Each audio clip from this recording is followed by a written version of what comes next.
Good. We are live. Hailey's very kindly let me do the introduction. So my summary of the previous video is that we sort of covered NI in a conservative way in terms of getting the sort of the features of it and sort of where it fits in relation to the other irrational functions, and also what it looks like on a social level, in that, so sort of showing that what can NI do for society, what does it enable someone to do, and that's usually shown in combination with another function. So for example, NI with TE is useful for coordination of resources towards long-term strategic objectives, where you have to think things through, plan, do contingency planning. If this goes wrong, then we do this, and it's looking for how things can go wrong.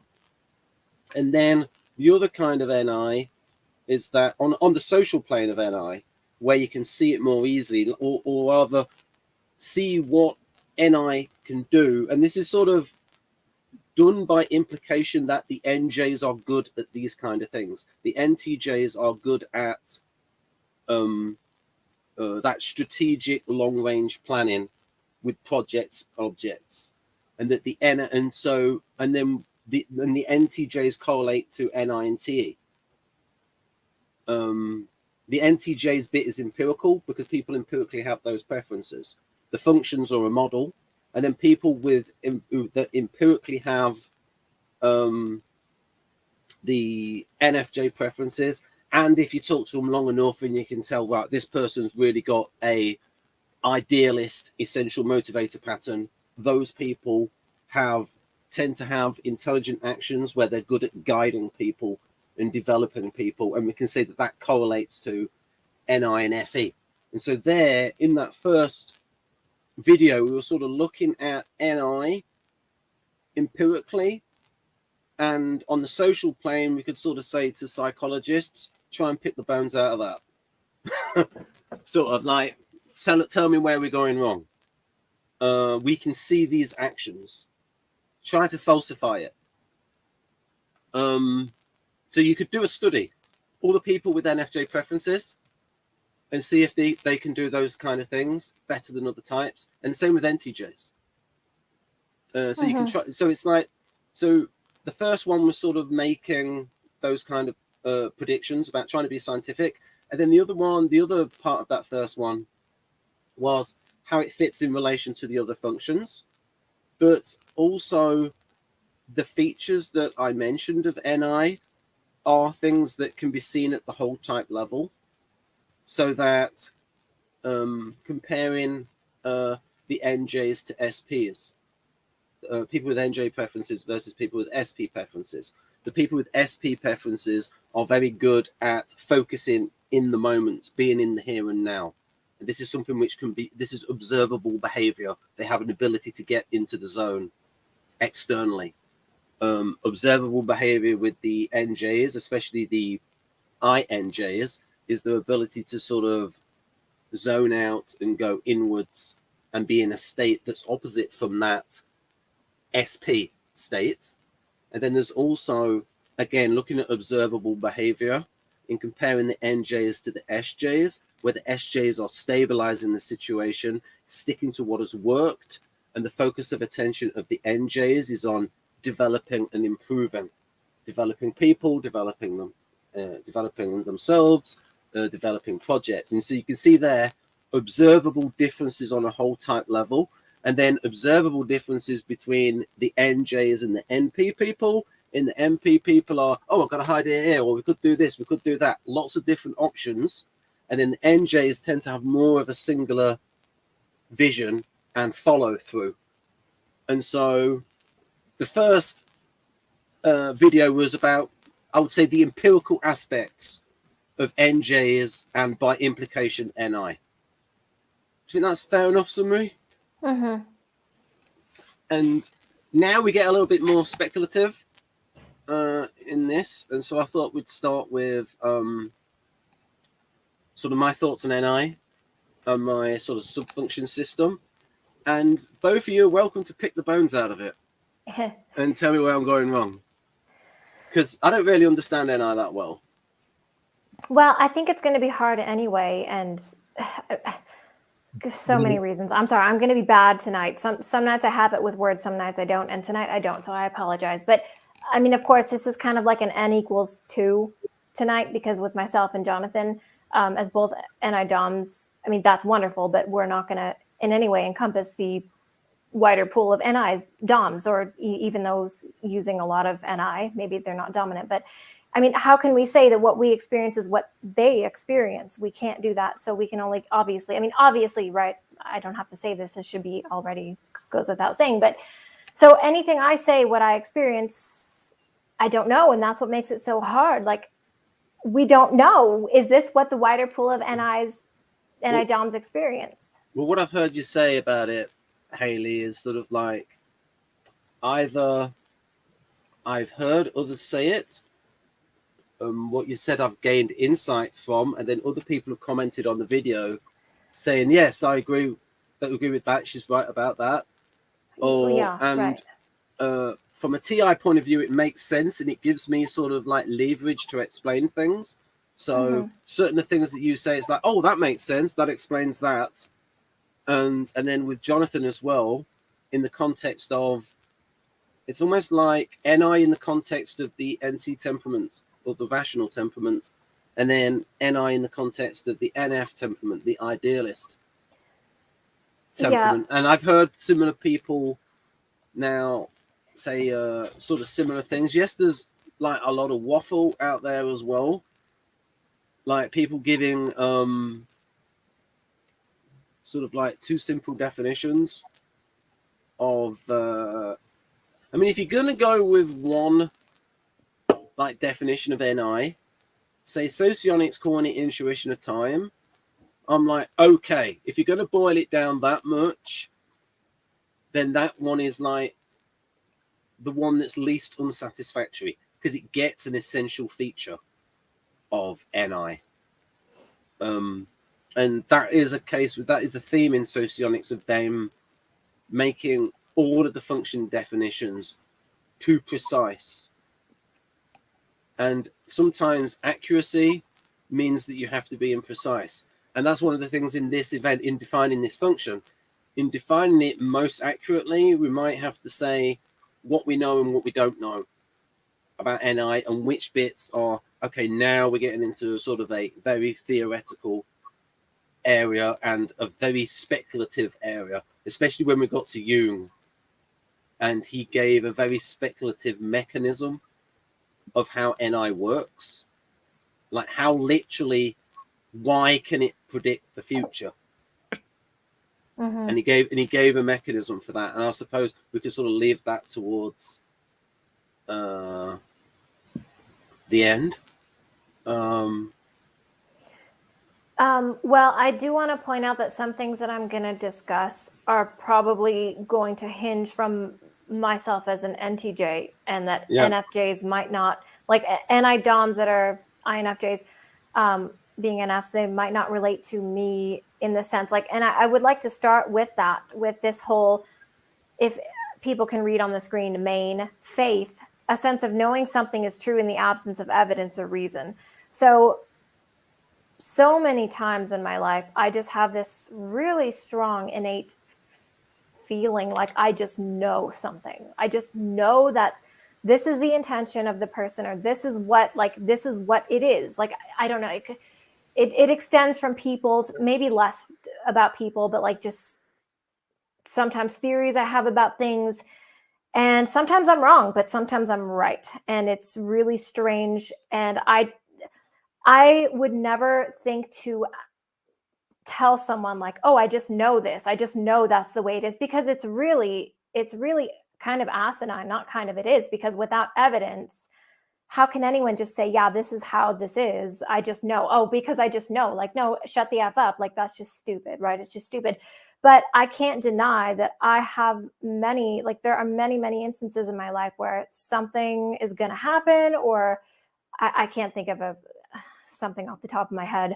It could be just something stupid, like something in a video game, like my husband's playing something in a video game and I'm like, this is going to happen. Like it's going to happen. And many times it does. And I don't know why. I know that's a really stupid example, but like so many instances it happens. And I'm like, is this NI or is this something else? I don't know, and I can't explain it, but I just feel like I know it. It's just really weird. But again, I would never and I don't know if this is me wanting to be objective. I want to bring evidence to the table. And if I tell someone, hey, this is what this is, well, why? Well, I want to be able to explain why with evidence and verifiable facts, not just be like, oh, because I just know. Like, I would never say that to somebody. And so many instances, I just keep my mouth shut, but I just feel like I know. I don't know. It's weird. I'll just say one thing that sprung to mind is when you said that example of, oh, you can see how this is going to go. There's like so much of an attitude or a sort of a viewpoint sort of context to how a function is used. So, for example, you are looking for how things are going to develop. And so, whereas an SP, because they are focused on the moment, like intellectually, if you were to ask them, stop, pause, where do you think this is going to develop? And then they think about it and you direct their attention to think that way, then maybe but in the moment they could ignore that. Whereas for you in the NJs, although the situation can, say for example, when you and your husband are playing a computer game, the situation is demanding you do more SE. But you see what I mean? It's like, you have a focus of attention on how things are going to develop, and then we label that as NI. Or if someone has a focus of attention on the here and now, and then we label that as SE. But if we then say that NI is a cognitive process, and it's like, then you can sort of like, it's a bit more like, I sort of mentioned this last time, that when we sort of when we define it as a cognitive process, as a mental verb, we can at least have sort of introspective data of, oh, I was doing that thing then mentally, I was in that state. Oh, or it's like maybe you come out and like, now you know typology, it's like, oh, I know I just had an NI moment then.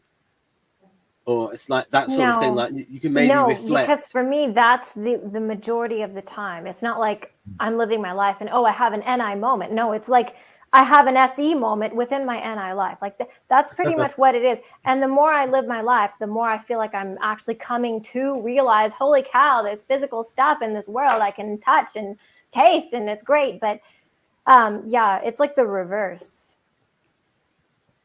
I'm so much in my mind. It's like, I don't ever find myself, oh, I had an NI moment. It's like, oh no, holy cow. There's physical things in front of me. But you are able now to look back and say, okay, most of the time I'm in a state. Yeah. And you can say what you were sort of like experiencing internally when you're in that state. And so we can say that for my experience of how I operate, that state is a thing, even though, like, okay, that verb is a verb. It's a verb I did that thing internally. So for me, internally, that NIing was real, and I do it most of the time. Right. Or it's like, or when you read the description of TEing, it's like, I have done TEing, and I can give you an example of it. It's just the NIing, it's harder to like give an example of this is this thing that drew on NI. Right. But this whole like withdrawing into the mind, it being a mental state, that's where I want to try to separate it out from something like the SI being in a state of remembering, because for their mental escapade, it's like, I'm just going back and seeing like how I interacted with this thing and how it made me feel. But for me, like, I want to separate because I mean, I know there's more to SI than that, but like for those individuals who are very much when they go on their, like, because that is a mental state, right? Like that's largely a mental state too. So it's like, let's try to separate what NI is from what SI, like the facet of SI that's just like, you know, thinking of how something made you feel or. Well, I'd just like to say that it's one of these things where I make a distinction between TI and reasoning power. And then I also make a distinction between memory and going back towards memory and SI. It's just that it's an associated process in that we can say that TI tends to draw on reasoning power, but reasoning power is a separate thing from TI because you can have people who resemble a type with low TI but can have really high reasoning power. They just don't use that reasoning power in a subjective way. It's just that on average, your TPs will have high reasoning power because the function relies on that faculty of reasoning power, and so it gets trained up. It's like somebody who practices doing a certain kind of cognitive skill, like, you know, someone who does crosswords and they do loads and loads if they do that for 20 years, or if they play a certain game for 20 years, they get better at it. I mean, I think Jonathan plays chess, don't you, Jonathan? Yes. So Jonathan, how long Jonathan has done chess for, he's obviously a lot better at it than when he was 10 years old. Well, maybe. I did have gaps. So right now, these days I don't play chess per se. I play a chess variant called Crazy House, which is slightly different. So I have had problems where I've actually played regular chess and I'm using tactics and strategies from the variant that should help. I have an outlier. Sort of outlier. An outlier in terms of stereotypes, anyway. So have you heard of the cricketer Andrew Flintoff, Jonathan? No. Okay, so he's either like ESFJ or ESFP. The interesting thing about him is that he was a junior chess champion. And that is an example of sometimes some people. So out of those two types, like those two types theoretically have really weak TI. So obviously chess is drawing on something else. So I don't want to boil down intelligence to TI. I mean, it's a related process. And same with SI. That SI is a process that relies on memory because the SI instinct is going towards what has worked and is conservative. And because it's what did work, there's then you're going towards the past for that. And Dario has said that, interestingly, he said that in terms of short-term memory, it's actually SPs that have the best short-term memory because they're focused on the moment. And I remember Dario saying this. Jeff. I actually found out about that. So I found out about Kersey temperament from Jeff. Or rather, he got me into Kersey temperament. I probably heard it elsewhere. But he told me about Dario Nardi. And he remembers, and he tells the story of SJs had sort of like the best long-term memory.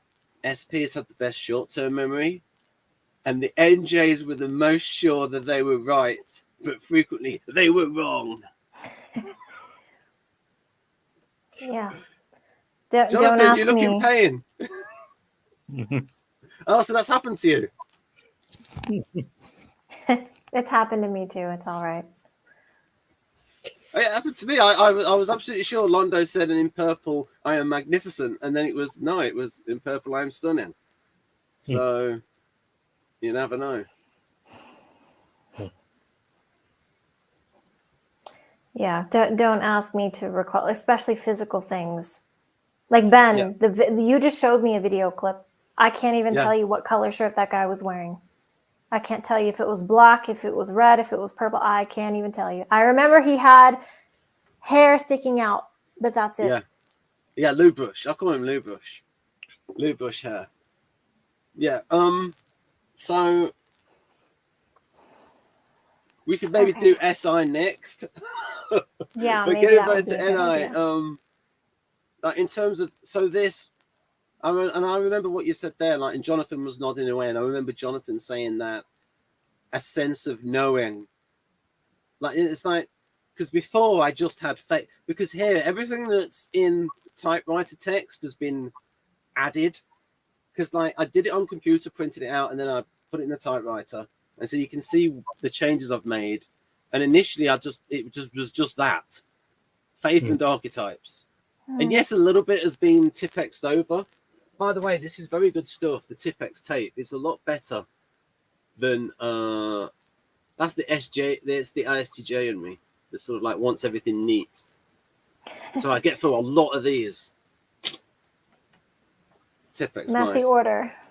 But so for me, it took me a while to get that bit, because I remember Jonathan sort of raised an issue when I just put faith and archetype, and Jonathan said, well, it's not just faith. And so eventually, so do you think that's right, Jonathan?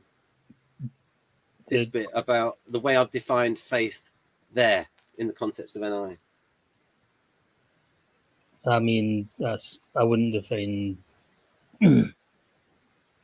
Okay, if the word's not right, is the red bit right?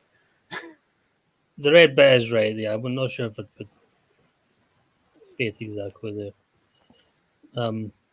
I would be curious to know, though, the difference between how the NTJs and the NFJs, like if the NTJs feel the need to stifle this and not be as vocal about feeling like something's right because they don't have evidence to back it up. Wait a minute. I'll just got an example for you. Isaac Newton. I think he was INTJ. I think he was an INTJ resembler. And he had a whole sort of secondary life as a mystic that was like different from his image. And so I think it is a theme of NTJs being where, because rational temperament, so it tells you how it is. They're rational, they trust reason. And so I think INTJs, it's like there's a part of them, they've got this mystical side, and it's like, but their temperament is like, where's the reason? Yeah, so this is conflicting very much in myself, because I also experienced this, and we've talked about this with me in the 4. Like I have this like whole NI mystical side to me, but I very much value the evidence and like I want that, you know, the reason side of things. And it's so conflicting because I can't deny the NI side of myself. The spiritual kind of NFE side is there, but it's definitely a problem for me, and maybe less so for NFJs. Jonathan, I don't know. You'll have to speak to that. I will say I have heard that there were statistics that Myers-Briggs test results that the INFJs scored higher in intuition, whereas the INTJs often scored lower. So that does back up what you're saying. I will say that every time someone's saying evidence or need evidence for all that, I'm like, yeah, you know, who cares? Part of me feels like I've learned to care about evidence more and more as I got older, but there's still a part of me that's like, I understand why, but it's still like, it's either true or it's not true, whether you have evidence or not. So, well, I would like to stipulate for myself, it's not always required, because sometimes when I feel like I know something, that's enough for me. Like it's just there, it's innate, and it is what it is. But when it comes to saying to somebody, hey, this is this, and here's why. Oh, because I just know, I'm like, I could never do that. So yeah, for me, it's like I would need to back it up with evidence, because I know that the other person won't be convinced if I don't. Right. That's where the awkwardness comes in. As far as needing it for myself, less, not as much. I still need to a point. I think an argument can be made that FE is also about evidence as well as TE, just in a different kind of evidence. But that's a whole other thing. That'll be a tangent. I related a lot to what you were saying about knowing things and knowing how people go and, like, if you saw a video game, I understood that. I know what you're talking about. I think with INFJs, the intuition is often more people focused and seeing how events will play out based on like an innate knowledge of psychology. One thing I've seen and one thing I've heard other INFJs say is like we could see arguments coming. If we see just people talking, we can see that they're about to argue, and they can we can step in, intervene, redirect the things, or explain things before and diffuse the situation. So that's an example of NIFE together. I imagine with NTJs, it's more like science oriented, even business oriented, and intuitively knowing how to make money, perhaps, or how to make something work, which is a little bit harder for me. But yeah, I feel like it's the opposite for me. With people, it's harder. Yeah. But I don't want to get better at that. Like what you just described about seeing two people about to argue, and then I can step in. I'm like, no, I step out and hey, have fun, man. I get just no thanks. But yeah, it definitely is the opposite for me. Like I don't have to make myself sit and think about, oh, how can I develop my business better? How can I go about this aspect of, what I'm doing with my business to make it better? I don't have to sit and make myself think. I'm just there. Like naturally I go there. That's just easy for me. But yeah, with people, it's not. So I'll just interrupt by saying that you can see there the focus of attention and the importance of motivation, where you then said, Hailey, you're not interested in that aspect, that FE aspect. So it's where you're focused. So again, I love that quote from Chris Howard. And he might have ripped it off from somebody else, but as far as I'm concerned, he said it, your focus determines your reality. And we can say that about the 8 functions. So it's like Jonathan's FE focus, and then your TE focus. And it goes back to before, we say the SP is focused on the now, the NJ is on how verbs develop, processes develop. And then Jonathan, did you say something about FE going towards evidence? Yeah, I was saying I think FE and TE are both evidence based, but the FE's evidence is more like evidence of how people are going to react, evidence of people's emotions and things like that. Things that are perhaps a bit harder to articulate, but still there. So that's a theory I've had. Yeah, well, that's good. It fits with the idea I sort of imported from Jung of the extroverting functions being empirical. Now, I mean, he said objective, but like what he meant is empirical, and it's like, again, going towards the social norms, the affect display, the body language, what that is. And again, Paul Ekman, he systematized all of that. I wonder if he's like an NTP, systematizing FE stuff. And I also think that, and again, here's like a non, it's like there's certain exceptions to things where in that, so for example, FE DOMs in a work environment are willing to do the TE thing.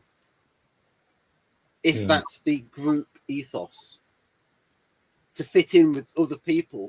If you've got an ESFJ amongst a load of TJs, then I think the ESFJ is like, okay, now I'm in work mode and I'm going to adapt my thinking to these other people. And maybe the FI DOM might do that less, even though they value TE. If the FI DOM objects to that. So, and also FE DOMs have a lot of energy. Yeah. Well, if we're sticking with socionics, then they do have stronger. The FE DOMs do have stronger TE than the FI DOMs, and they have as their role function. Yeah, yeah.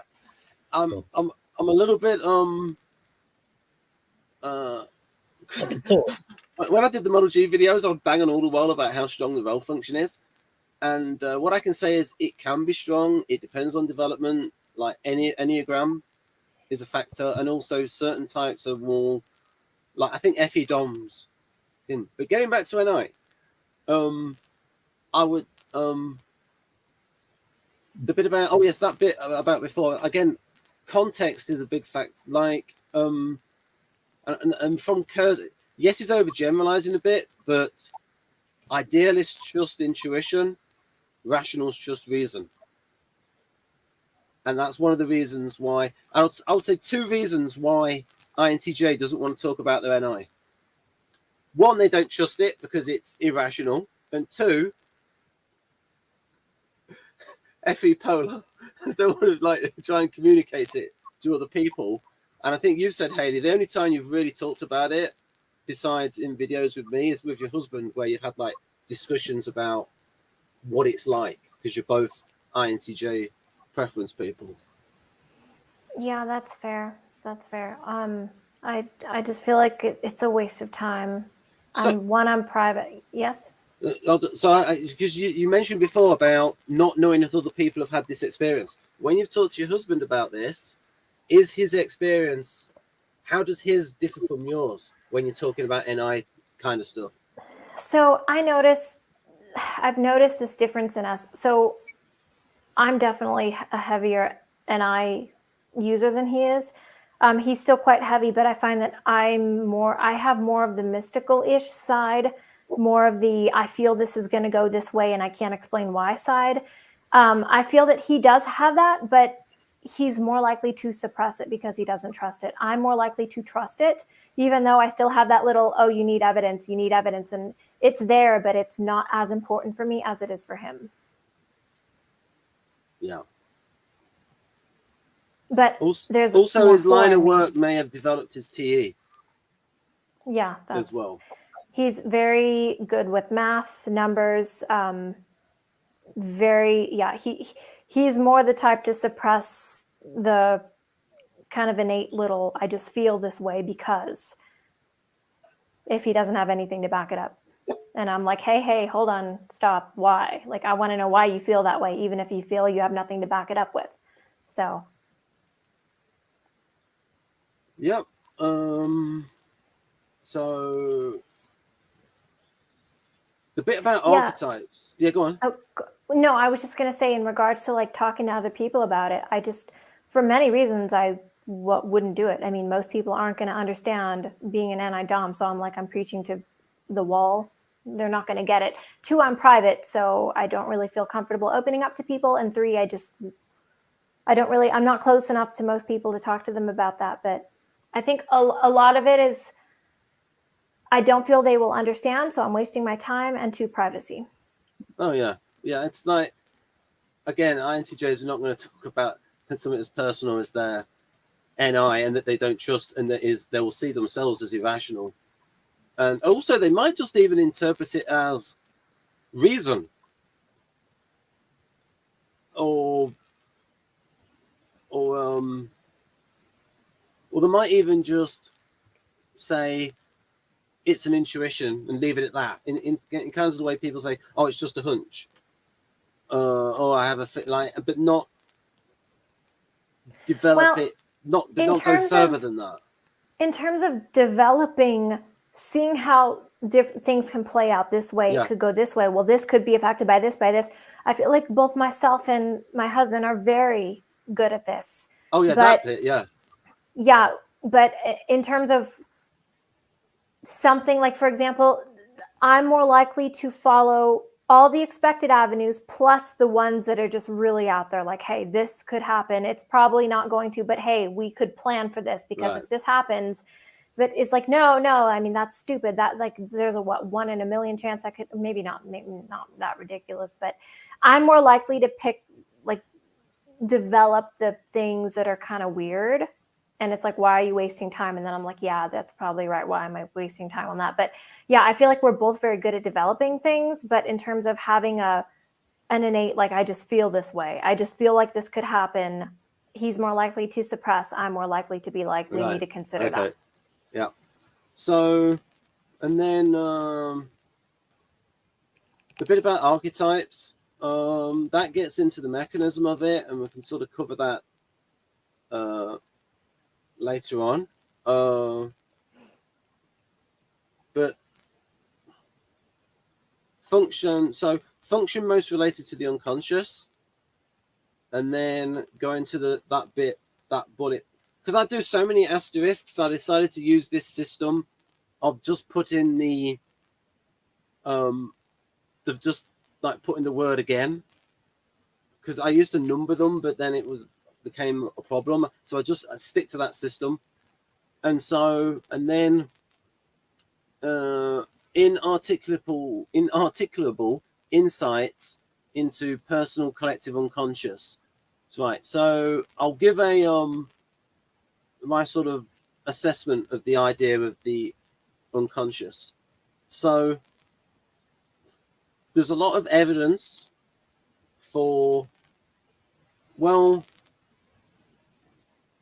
there's a lot of sort of soft evidence for a personal unconscious from a lot of cases of hypnosis and being able to sort of access unconscious resources. And it's usually because somebody is in difficulty because they are using a solution that worked in the past, but now that solution is the problem, and the therapist is able to go into the past to find out what was the issue that led to that solution. The sort of like the maybe the overcompensation, and that overcompensation is now the problem.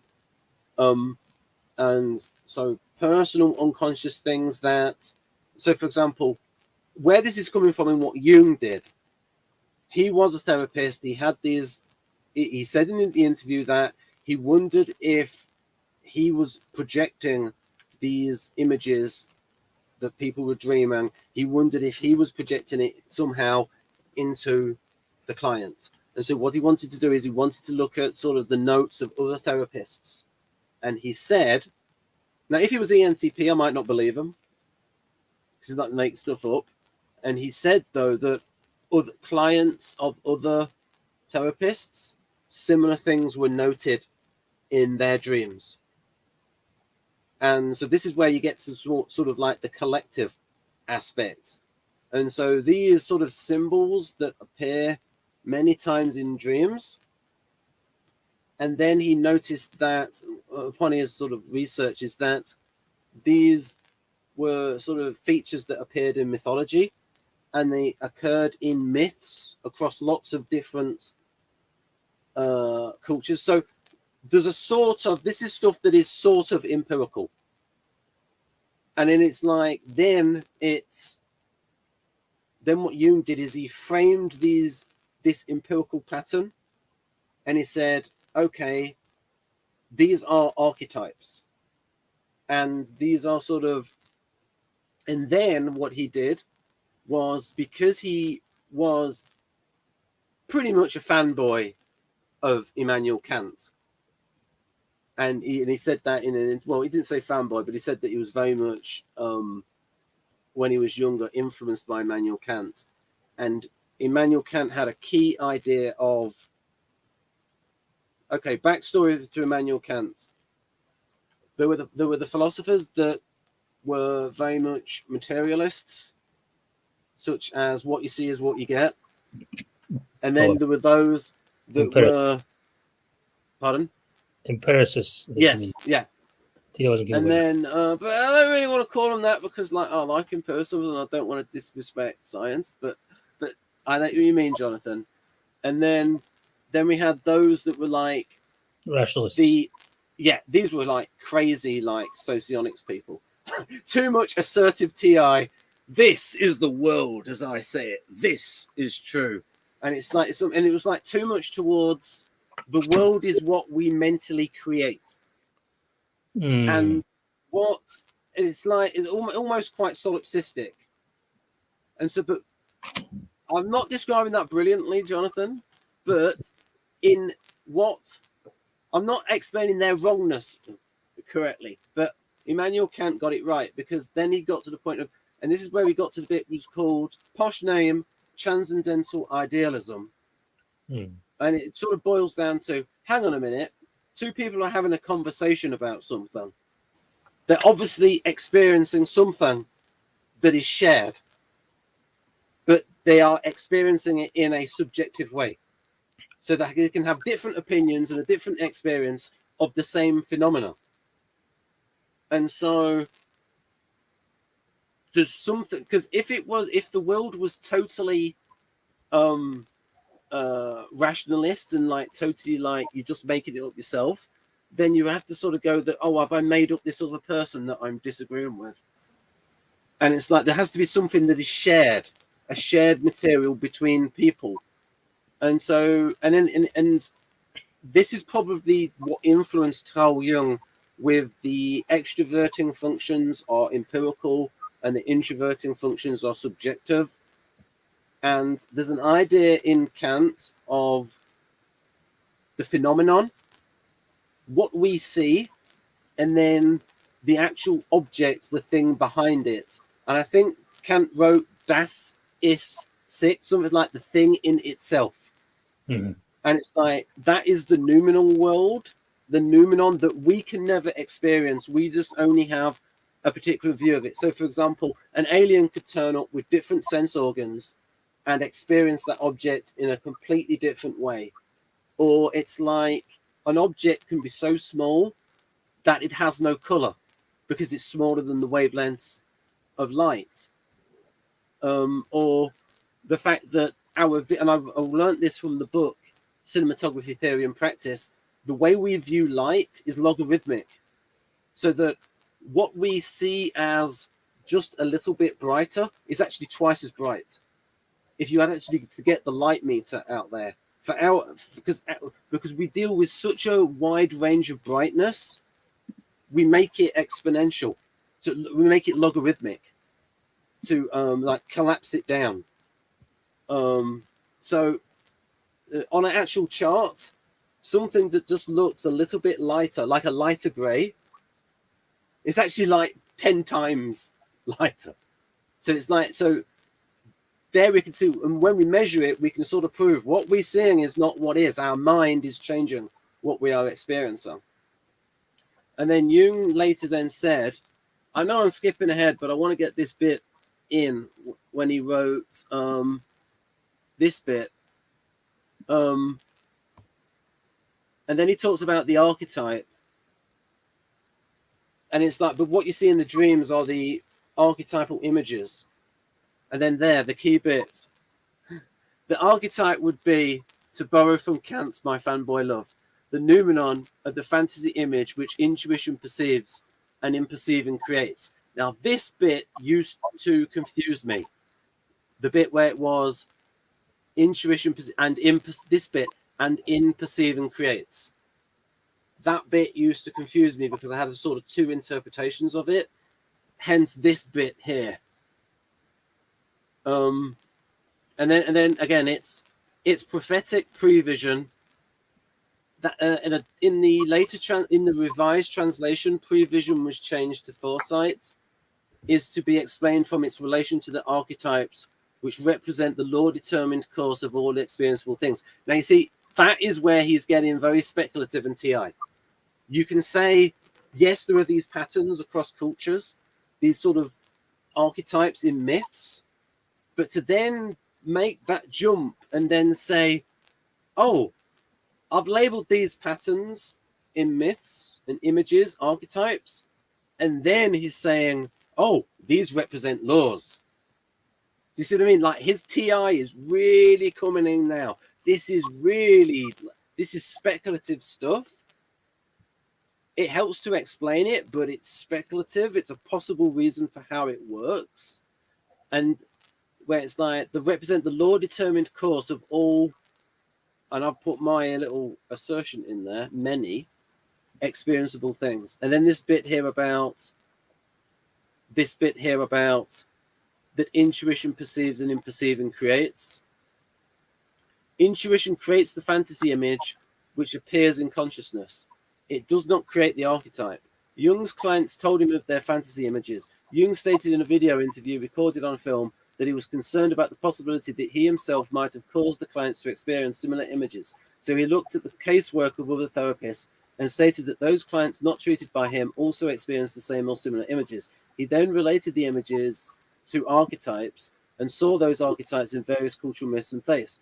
This shows that Jung's theory, though highly subjective, is consistent with, if not based on, case studies of clients. Van der Hout also mentioned images amongst NI-DOM patients. Van der Hout was a psychiatrist in the Netherlands who was trained by Jung. Now, one of the key things that got in the way of my understanding was understanding what he meant by image. But he meant fantasy image. And so that's why I added fantasy in red. Because he meant, when I speak of image in this book, I mean, like, he takes words and then like has his own meaning of it. And so it's like, oh, the dictionary might think it means, but I think word means this. And this gets back to what happened a few weeks ago when I complained about internal, external. So when I speak of image in this book, I mean, if it's in red, I've added it, a concept derived from poetic usage, namely a figure of fancy or fantasy image, which is related only indirectly to the perception of an external object.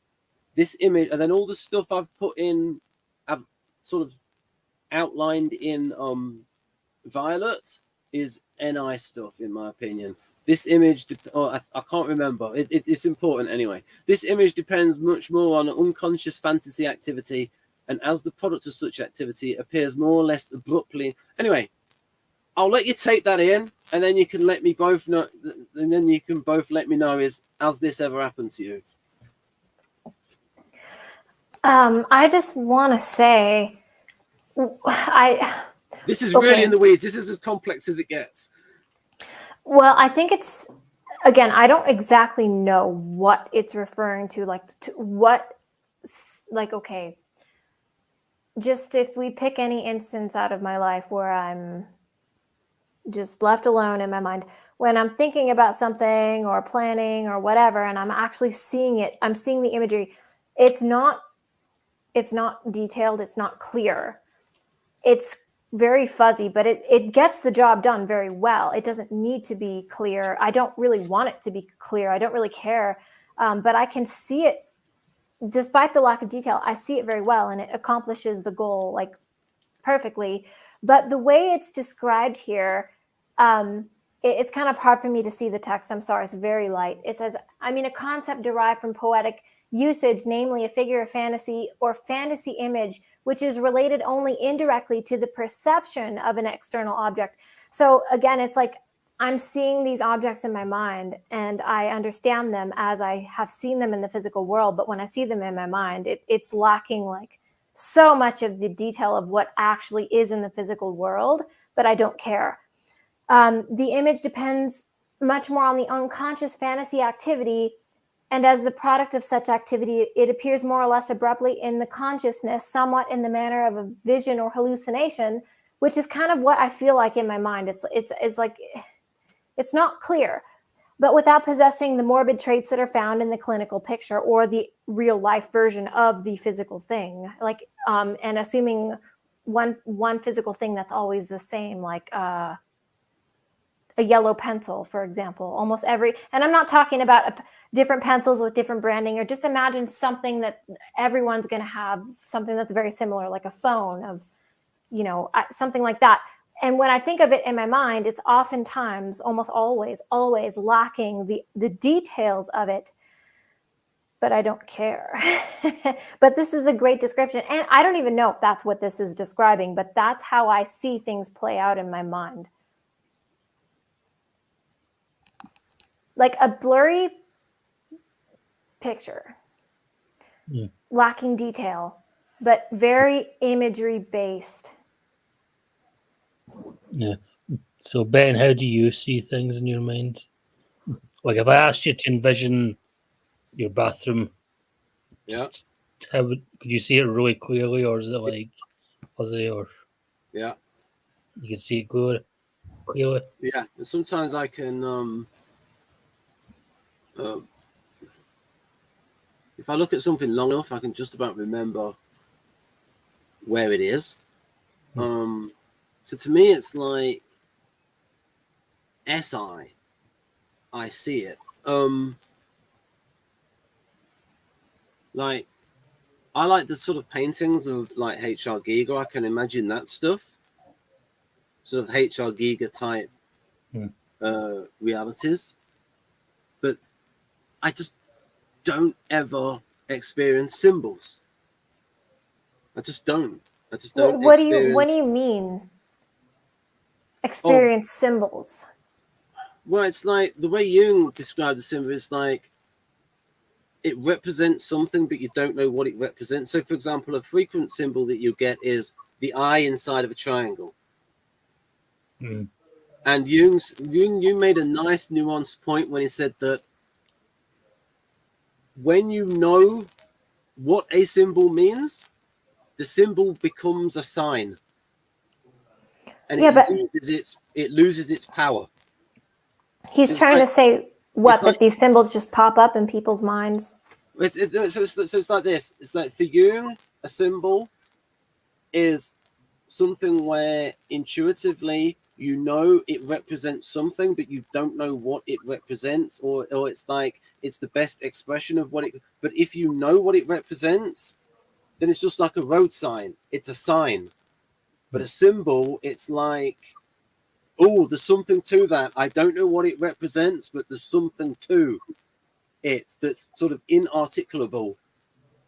That I think that's what he meant. And he spent 12 pages explaining what a symbol was and the difference between, and he talked about that sometimes, a symbol can end up becoming a sign.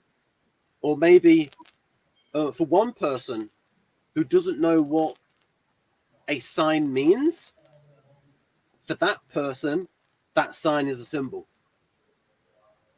Yeah, but I mean, how is he describing this as, like, how is this related to the NI working in the person? Oh, right, because the way you describe it, like, I don't experience symbols. I just, and also... Yeah, but what does that mean? I don't experience symbols. Like, actually... Also, my dreams my dreams are just boring. Like, it's not like what I imagine in terms of science fiction stuff. It's just my dreams are like semi-nightmares, but they're not my dreams are not imaginative. So my dreams, I have very, like, I can have wild dreams, but the only difference between my dreams and my awake NI state, well, I guess a few differences. I'm not actively planning the future in my dreams because I'm dreaming. It's definitely more imaginative. There's more of a storyline, but it has the same kind of fuzzy mental picture as when I'm in my mind during the day. My theory is that I can access it consciously, and so my dreams are sort of compensation and just boring and about reality and stuff going wrong, and usually it's like, again, semi sort of nightmarish, but and a sort of a worse version of reality. But I mean, yes, there's been like certain things like gorillas coming down a washing line and coming through the window, but that's about as weird as it got. But imagination, I can imagine stuff. I mean, I can only prove that in future if stuff gets made, then people can say, "Oh, Ben, you've got a good imagination," but I can't prove it at the moment. So it's just that I don't imagine like weird, mysterious symbols and things, and like the way Dario talks about it. Oh, you'll study it, you'll look at a symbol, and it's like a Mandela, and it's like that doesn't do anything for me. I mean, he's saying what these people are consciously thinking about the symbol, or that these symbols just pop up in their head, like, oh, there's the symbol. I wonder what that's supposed to mean. Like, I'm not understanding. I don't know, Jonathan, you might be able to help. Does he mean that NJs will like intuitively know what a symbol is, whereas other times I have to just logically think it out? Well, maybe they just experience it, and it's like Dario had. I mean, once you've gone through this, I can go to Dario's list I can go back to my list of subfunctions, and then I can go into Dario's features. And it's like Dario had one of the symptoms of NI is drawn to the symbolic. I'm guessing it's like with novelists, like ING novelists are supposed to be like more metaphorical and symbolic and have a lot of hidden double meanings into the writing, whereas other types not as much. I suppose, is that what you're getting at, or were you getting at? I can say that I feel I'm very good with symbols, especially in movies and advertising. But I feel like I've primed myself to kind of look at things to see like what's the hidden agenda and hidden meaning for that. Like, for example, this is just something stupid. It's not from anything, but you're reading a novel, right? And it's from like medieval, and their crest is like a heart with a dagger. And like, I'll read that line where it's describing the crest with the heart with the dagger. And I'm thinking that means something about their family history. Like, I'm immediately tying things in. It's easy, but I mean, I don't just sit around during the day like, oh, a symbol pops into my mind. I wonder what that means. Like, no. And it's hard, it's hard to like, if you do, I mean, if you're an NJ and you do read about symbols and understand their meaning and all that, that would make you just like everyone else that's ever read about symbols. Yeah, the symbols then become signs. Yeah, exactly. Because you know what they mean. Yeah, so how would that be different for an NJ to anyone else, though? Because the NJs can do the same thing. It'd have to be really young and innocent to go back to the stage where I don't know what certain signs mean. I mean, I think it's or symbols mean. It's like, I suppose you get the idea of like someone's in therapy and they're explaining the dream that they have and they describe it and it's like, and then the therapist can say, oh, that's a symbol for this. Yeah, but even then, like, and then sometimes it's not like, remember when Freud said sometimes a cigar is just a cigar. Yeah, so that's a great example of like someone saying, hey, I dreamt this. If this was the late 90s, you could sort of, these elements, you could construct a joke between Monica Lewinsky and then that Sam. But sorry. Yeah, I mean, that's a great example for, I feel like if someone came to me like, hey, here's what I dreamt, I'm like, well, I think it means this, but I have no evidence, and I would just keep my mouth shut. Like, I feel so strongly that if I know this person and like, here's why I think you dreamed this, but I have nothing to back it up. Oh yeah, that's the thing with my dreams. I don't need to interpret it. Like, there's never any like afterwards where it's like I know exactly what it means, and there's no need for interpretation. There's no mystery at all. Ben, give me one of your dreams. It's just our real life. Okay, what? Like, that's all it is. Yeah, but can you remember a dream and can you describe it? It's sort of weird, like, and then Jonathan turns up. What are you doing here? Like that's kind of weird stuff like that.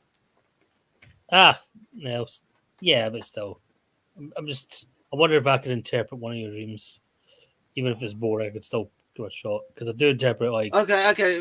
This might be something. Attacked by a load of children and fighting them off. Are you afraid of having kids, Ben? I just don't know. I mean, it's like I'm just trying to give you the weirdest one I could. Or what about the gorillas coming down the washing line and coming through a window? Did you watch an advert about gorillas? Maybe No. Gorillas coming down a washing line. What else happened before and after that? I can't remember. Yeah, but also, there's a lot of sort of discontinuity with it. Just I remember. Here's one dream. A dream that I used to have a lot was that I would be redoing my degree in order to get a first because I got a 2-1. But when I was redoing the dream, when I was redoing the degree, I was slacking off and not putting effort into it. And I would have that dream again and again and again and again because I put so much effort into the revision process. It was like 10 hours a day. When you got ADHD and you have to revise for 10 hours a day for 6 weeks, that is a stress. Well, that sounds pretty straightforward. That sounds like you got a fear of, you regret not getting a better degree, but you also have a fear that if you did it again, you'd have the time commitment, and that's not something you want to go through again. I'm sure you were really relieved when that was done. You didn't have to put the time commitment in. Yeah, but that would just be an example of a recurring dream. So like I said, they're not very interesting.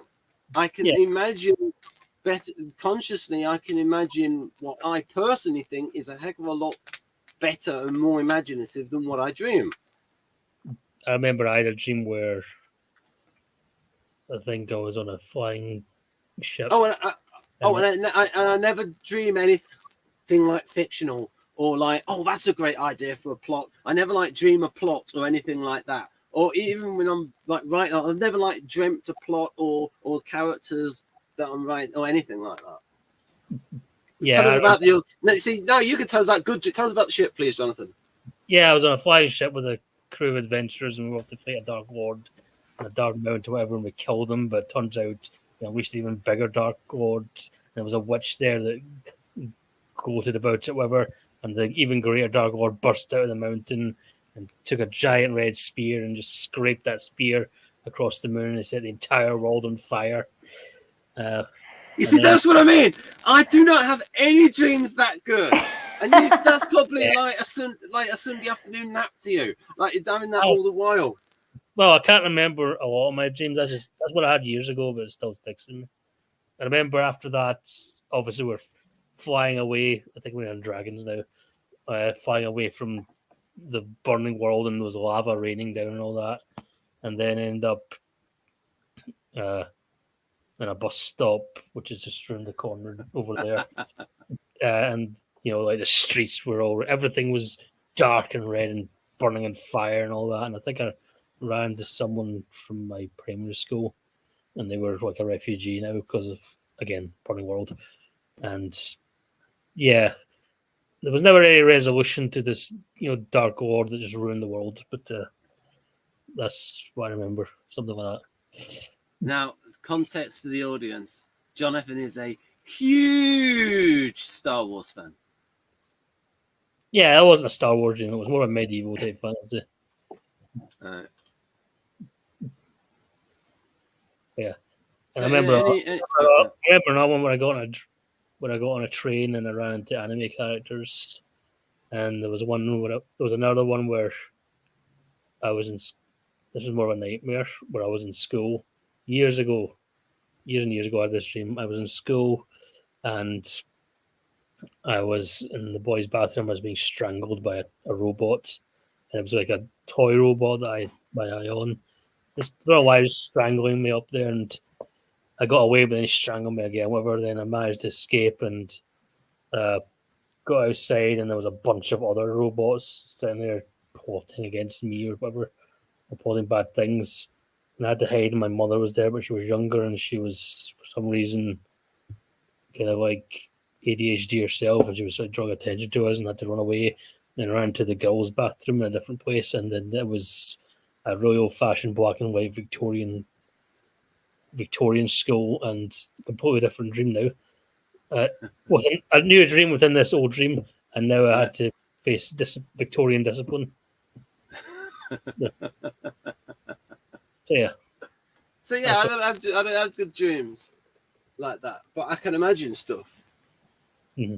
So, like, say, imagining the collective unconscious and all the weirdness in it, and I was sort of like planning it out, and I think like you can't do this as a series; that would have to be done as animation.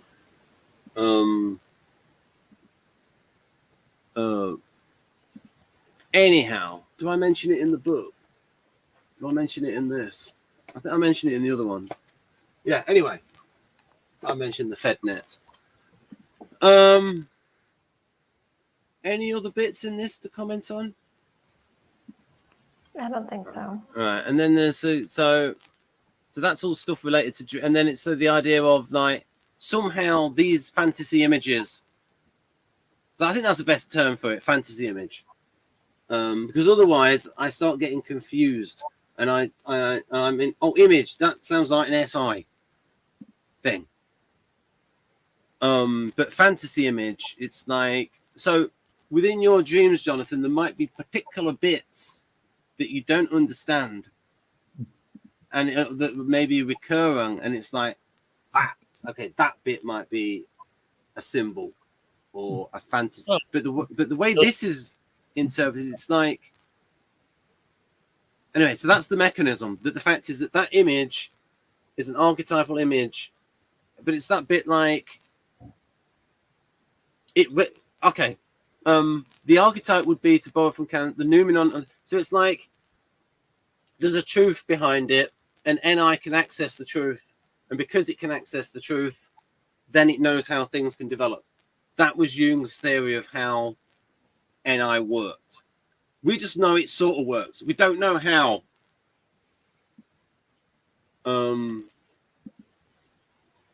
We don't know how it works, but some people are very good at seeing how processes develop and how people could develop. But part of that might be focus of attention. Your focus of attention.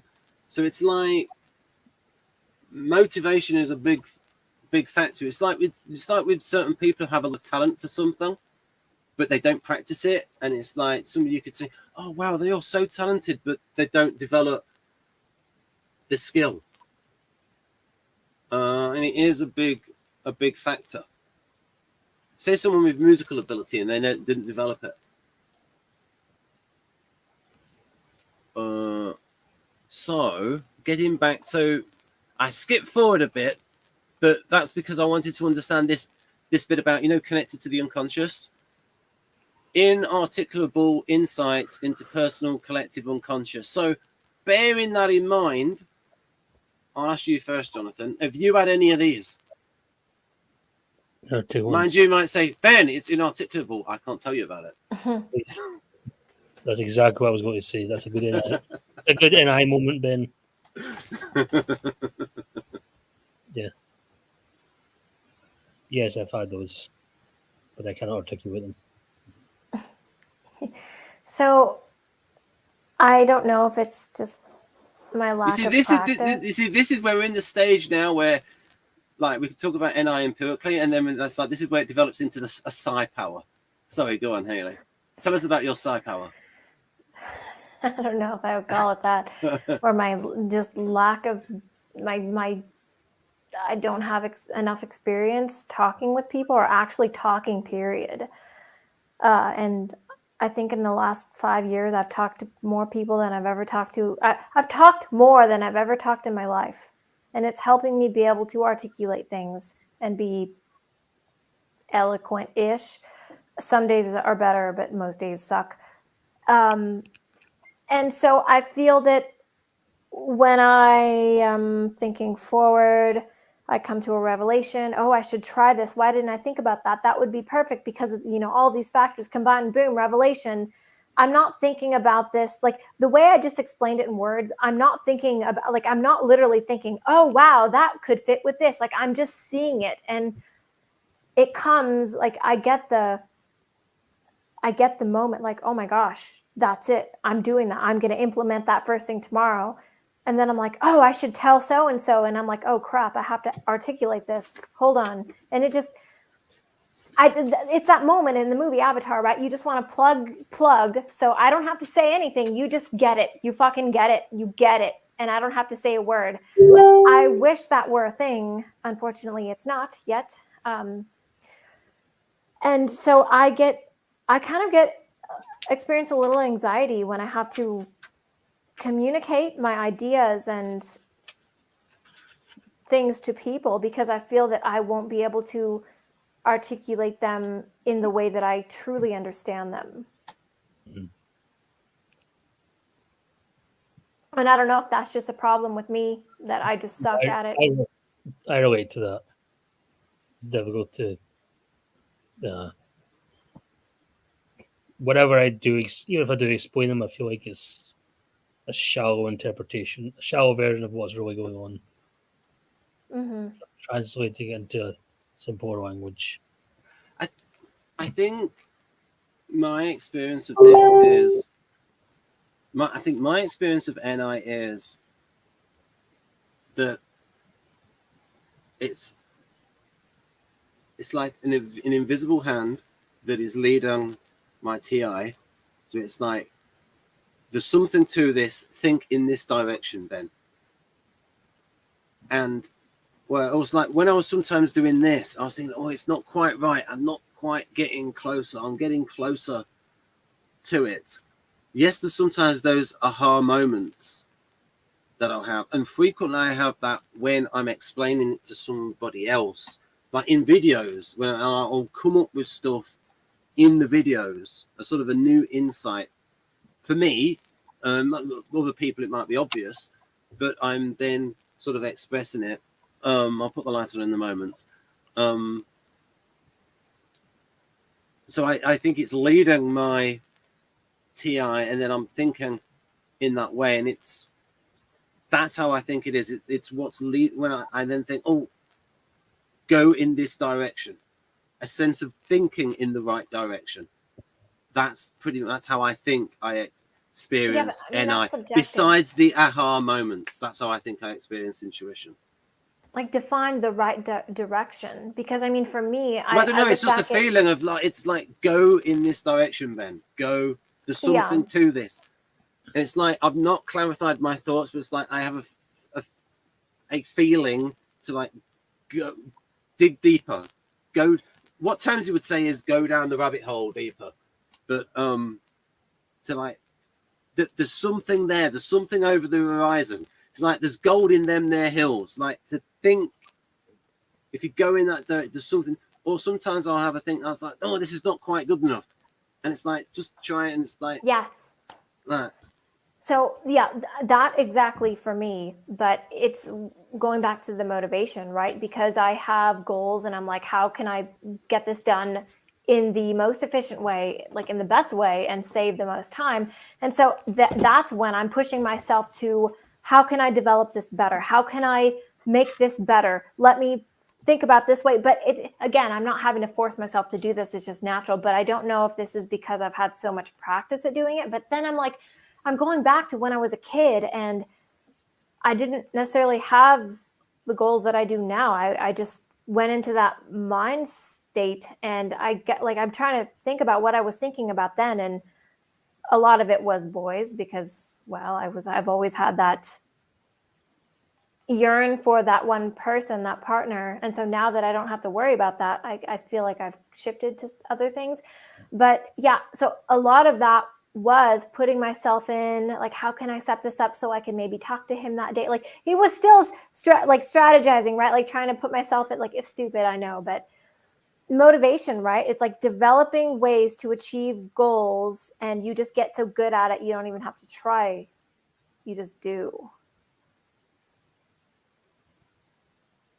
Right, I'm just looking for something from NLP about this concept of downtime. I could talk about that for hours. What, downtime? Go on then. Yes. Does it help me to find the right? Yeah, well, point? I mean, and so this is something I feel like but now this is going back to SI and those who are in SI, and going back to the memory, because when you're thinking about things that happened in the past, you're going in your mind. So that's a kind of downtime too, right? Because you're still going to look like that, right? So downtime might apply to other functions, not just NI, but I do feel like NI DOMs will know, like, maybe I could be an SI DOM, but I should consider NI DOM, maybe, if they don't understand the difference between the functions. But NI DOMs, I feel like when they like the physical aspects of it, and maybe for NFJs it might be different because they have that FE, because they're maybe less likely to be FE break and double not care about it. So they'd have that, like, less of a resting B face that I feel like I can have, because when I shut off, I don't care about how other people see me. And that, like, many times people are, what's wrong? Are you okay? You're upset. And I'm like, no, I'm just in here. I'm not angry. Just leave me alone. But I'm not mad, but leave me alone. But yeah, it's very just, I'm shut off. I'm removed from the world. Everything else becomes just noise, background noise. I forget I even exist in the physical world because I'm so lost in here, and I lose track of everything. Time. I forget to eat. I forget to take care of myself. Just an interruption. That's how that state is opposite from SI, harmonizing SI, which is concerned about internal bodily harmony. That's an Okay. opposition between NI and SI. That, being the attention. It's like Jeff saying in its ultimate, because Guardians are concerned about what's going on inside their bodies. Guardians will tell you about their medical problems, whereas you being out of body almost in that state. Please continue. Yeah. So I feel like in times of stress, it gets even worse for me. Like in times of stress, it's times two. I forget to eat. I forget to take care of myself. I kind of don't care even more about it. And my health will go to crap. And then I'm even like, it's a total terrible downward spiral. But yeah, it's as if I'm just totally removing myself from the physical world to put myself in a daydream state. And I lose track of everything, time, who's around me. Even with my headphones in, I'm playing music, I will not hear the music anymore. And I think that's why I like instrumental music so much. Depending on my mood and what I plan on thinking about, am I sitting down for a project to like try to go, think about goals, or am I sitting? It depends. Like the music I put on, I want it to feed that mindset, but it does get to a point where I don't even hear the music. It'd be interesting if you listen to music of Christopher Franke that scored Babylon 5 in such a unique way. So Christopher Franke. So, Jonathan, any thoughts on what Hailey said there before I show some stuff on downtime? I agree with all what you were saying, and I'll say, well, I don't agree that I forget to eat. I usually do remember to eat, as you can sadly tell. But yeah, mostly I agree. I can get in the mindset if I'm really immersed in something. I think that's, again, just like raw SI, where our comfort and our intuition are kind of intertwined. It's a lot easier to get in an NI state if you're just relaxing, perhaps, if you don't have any distractions. Yeah, but like I want to do that. I enjoy it. And so with how I try to set my life up, when I'm trying to I value efficiency because I don't have enough time to do what I want to do, which is TE, which I do enjoy, but not as much as I enjoy my NI downtime. So really I find myself setting up my life to be efficient, to have NI downtime. So you see here with this opposition, one of the ways that we can think about NI, because like in the last half an hour we'll get into like the mystical stuff, but like this opposition of, as Kersey writes, artisans are about the here and the now, and an NLP was created by a couple of artisans, ESTP Bandler, Richard Bandler, and ISTP John Grinder. So again, there the state of turning the senses to the outside world is known as uptime in NLP terms, and artisans are very good at that. Agreed?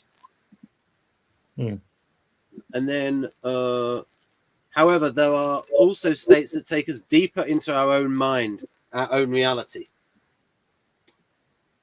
The more deeply you go in, the less you are aware of outside stimuli. That very much fits what Hailey said. Deep in thought is a good description of this state, known as downtime in NLP. Accessing cues take you into... that's something to do with eye movements. Whenever you ask someone to go inside to visualize, hear sounds and have feelings, you are asking him to go into downtime. Downtime is where you go to daydream, to plan, to fantasize, and to create possibilities. Right.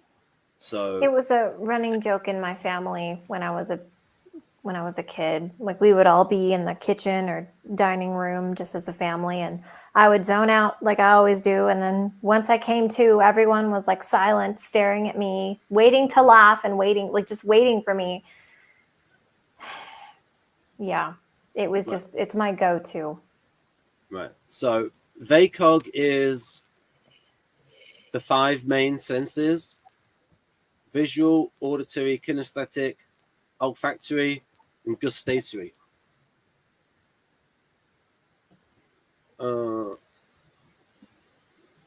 Yeah, because I do think daydream, like I think it's high because it's images, but it's tricky. I think it involves SI because there's a sensory component. Yeah, but I mean, I think SJs get annoyed with NI daydreaming. They're the ones that'll be staring at you like, snap out of it. yeah, right. Yes. I've had that happen. Yeah. But my question is, define daydream. What are you actually thinking about when you're quote unquote daydreaming? Because that matters. Because when I think about things, yes, there's imagery, but it's blurry. So to the physical world, they don't know what's going on in here. I'm always daydreaming according to them.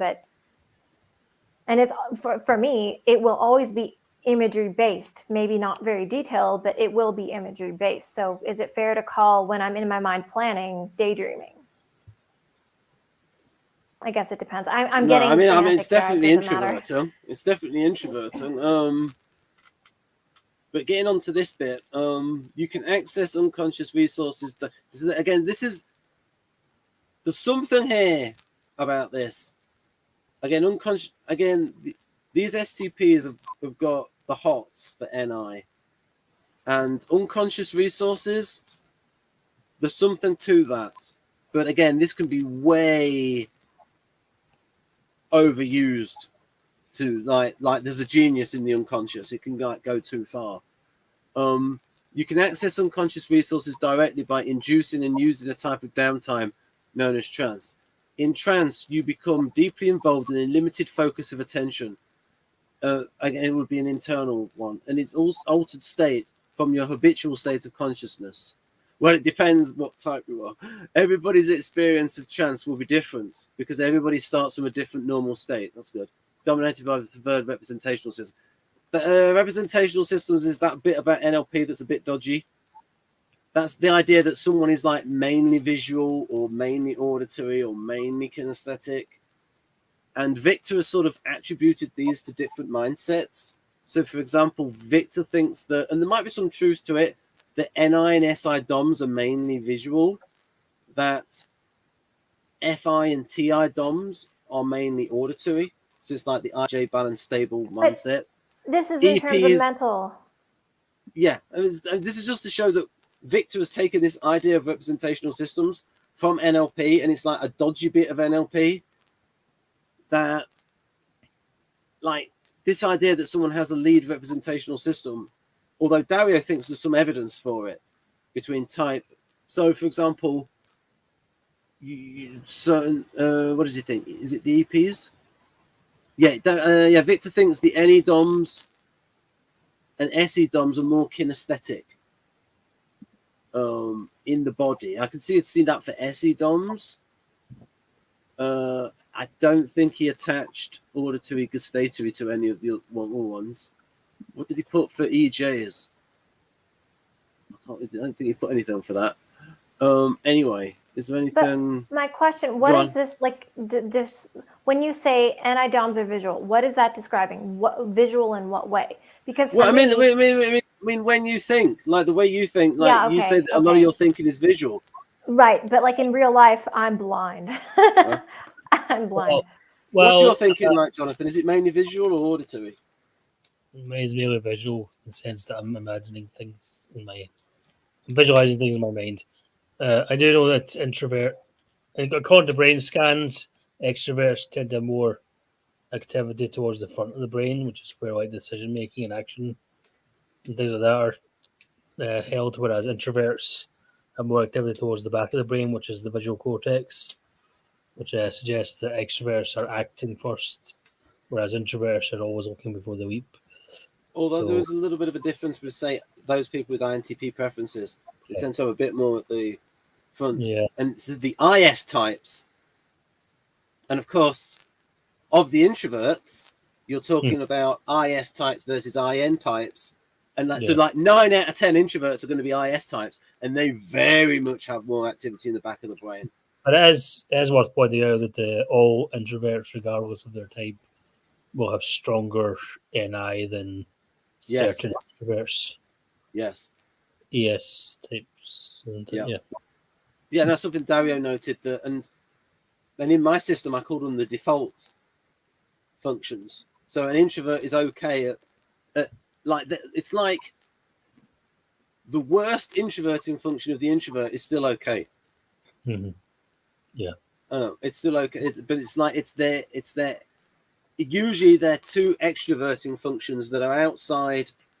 So, for example, for INTJs, for INTJs and INTPs, the two worst functions are going to be FE and SE, and that's like matches socionics as well, like one-dimensional.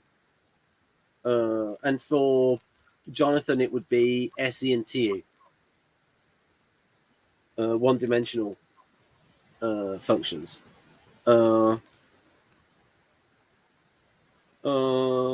Limited focus of attention. What about a bit here? Right. Okay.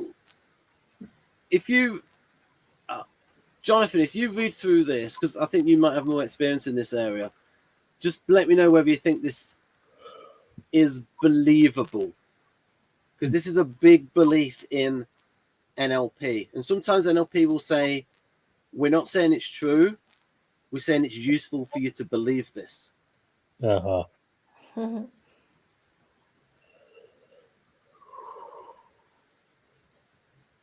Yeah, I personally go to therapy for different reasons. So I wouldn't freeze all that.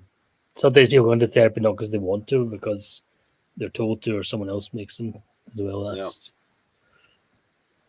I think these days people go into therapy much more easily than, I don't know when this book was written, but yeah, this is about 89. yeah, it's much more common for people to go to therapy these days than.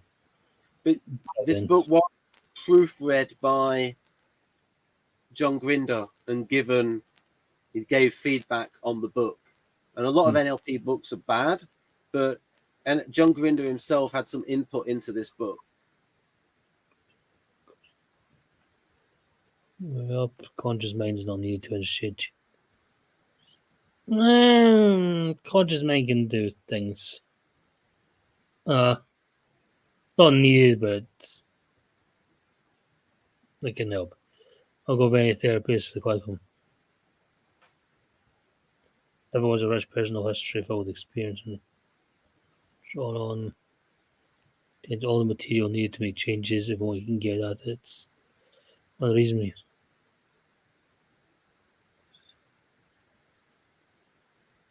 You see, that's one of the things that is, that it like gets into that myth of, oh, you only use 10% of your brain, sort of thing. No.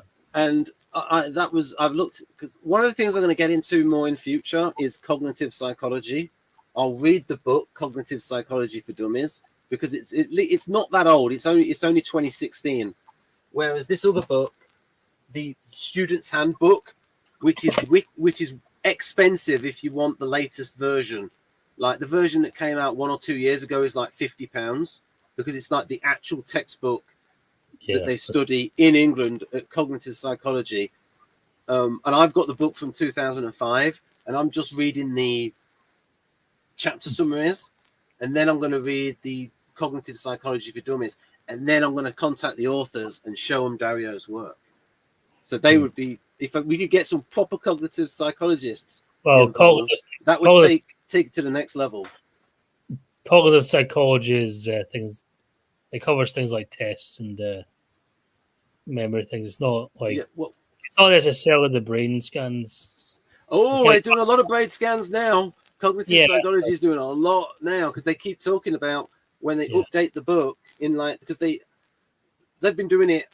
They're on like the 6th or 7th edition, and they have a new edition every 5 years, and that's when they keep saying that the new edition has more on the EEG, but they do a lot of different fMRI. They do a lot of that.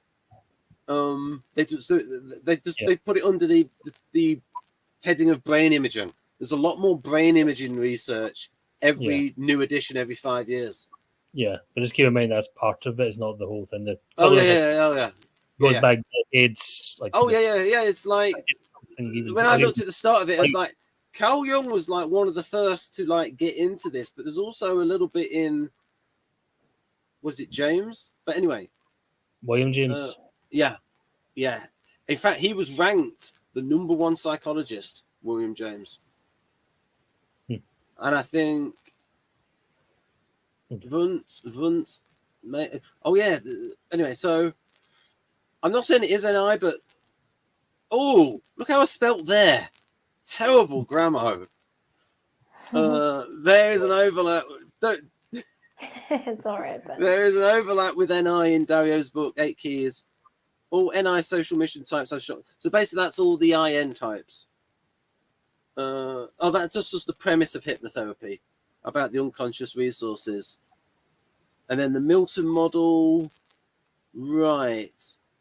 Yeah, Eric. But now Kersey mentioned him a lot. Gregory Bateson.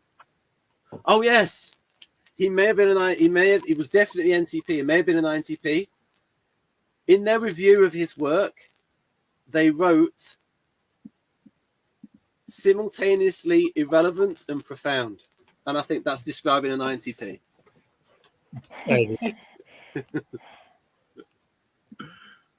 And so it's like, let's go check out Erickson. Yeah, artfully vague language in the way to access and now I am sensitive to this because I've when I read some hypnotic things, I go, oh, I'm going under, and I can feel it. I can feel that it's on being worked on. I can feel it working on me.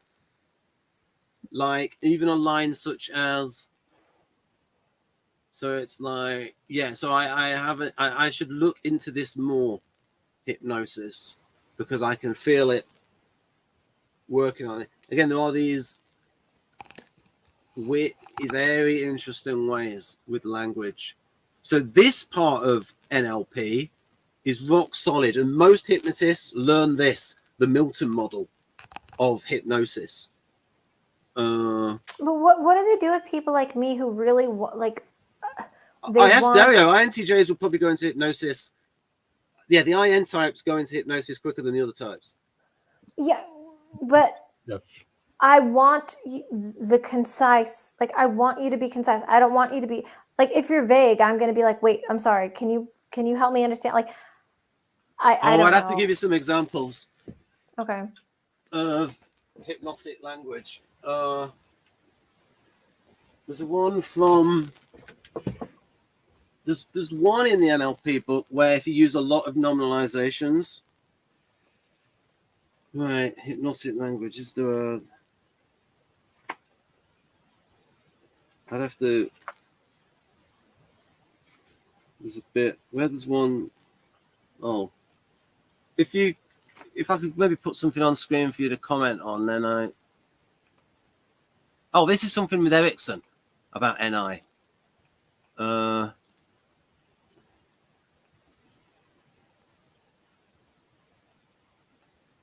NI, this bit about what he thinks hypnosis is. Erickson, I'll try and find an example. Kersey Sr. referred to Erickson as a genius, and he even went to see him to get hypnotized. And I do believe he called him a genius before he was hypnotized. Right. I've only read little bits of this. But there's a way that it works. Like, again, vividly descriptive language. But I also got a different book on it called The Science of Self-Hypnosis that was by a guy that I think is like ESTJ. Like, he really doesn't like the idea of the unconscious, but the way that his sort of like version of hypnosis, which is based on studies and sort of, and it involves a little bit of CBT, very SI based. A lot of like imagining yourself being like, say, breathing and being at the bottom of the ocean. It's like, so I should look into that in future. But a lot of as you can imagine, very SI based, like mental imagery. What about the and evocation, unconscious learnings? But again, that's sort of self-justifying his process. Oh, okay, through time. Yes, this is a bit better. The aspect of NI that's about through time. There we go. And that's artisans. This is about being in time. Always in the present moment. Mm-hmm. Oh, that means that goes towards the associates idea of static versus dynamic, like snapshots. Like the future is looked at more like a series of nows, so the urgency goes out of acting this very minute. Oh, but they do like to act in the moment, though. Oh, here we go. Here we go. Through time, in time. What do you think of this, Jonathan? How this relates to, say, SE versus NI?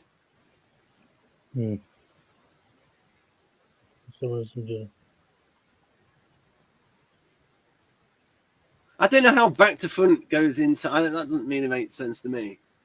Maybe it means that, like how in Japan, you're reading from right.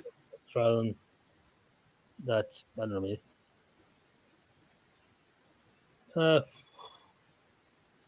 Maybe. Is this really NI versus SC? I mean, some of it sounds obviously the time happens now sounds SC, but the past, present, future it almost sounds SI. You're going SI and NI, but like the sequential order to that. Yeah, some of this is not as great as I remember. There's a bit because I sort of put this as a metaphor that was in Battlestar Galactica, the River of Time, and Leoben was always banging on about the River of Time, and just seeing how, like, the past, the present has come from the past, and how it's just that awareness of that river. Rather than being aware in the direct moment, it's aware of how this is going to change, where this is going to, and where this has come from. And seeing that the river of time, rather than the actual precise moment, it's seeing where this is developed from and where this is developing to. Yeah. So the focus of attention is on the progression rather than right at the present moment. Another way of thinking about it is, like, there was once a metaphor that E.J. R&D used about music when he was talking about NI, and about static dynamic, was that NI is more legato, where it like flows into each other, and SE is a bit more staccato, where it's like sort of discrete moments of nows. And so it's like, it's like getting these neat oppositions. SPs are in the now, NJs are seeing the flow, the development. It's interesting because I it's not that I don't like any music with lyrics, but when I am selecting songs for my downtime, I do feel like I want songs that have a sort of congruency with like a fluidity to them that don't have, I don't know, it's kind of weird unless it's very subtle spoken or sung words. I just like how the instrumental music can be very fluid, and it almost matches what my mind is going to be doing. And I do consider like my NI state, even when I'm planning things, when it's less of like a truly relaxed downtime, which I still am in downtime when I'm planning in my mind, but it's like less of a relaxed downtime. It's very fluid. Right. I'm sending you some Christopher Franke music. I'm putting it in the group chat. Maybe Severed Dreams might be a bit more NI-ish, and there's a lot more percussion and sort of like action sequence sort of feel to the first one.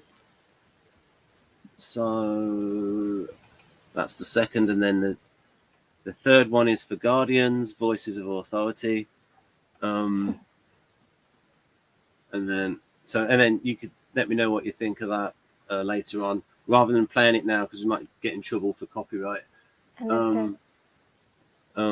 So again, the River of Time. So again, now subfunctions. You can let me know if this is wrong, but like,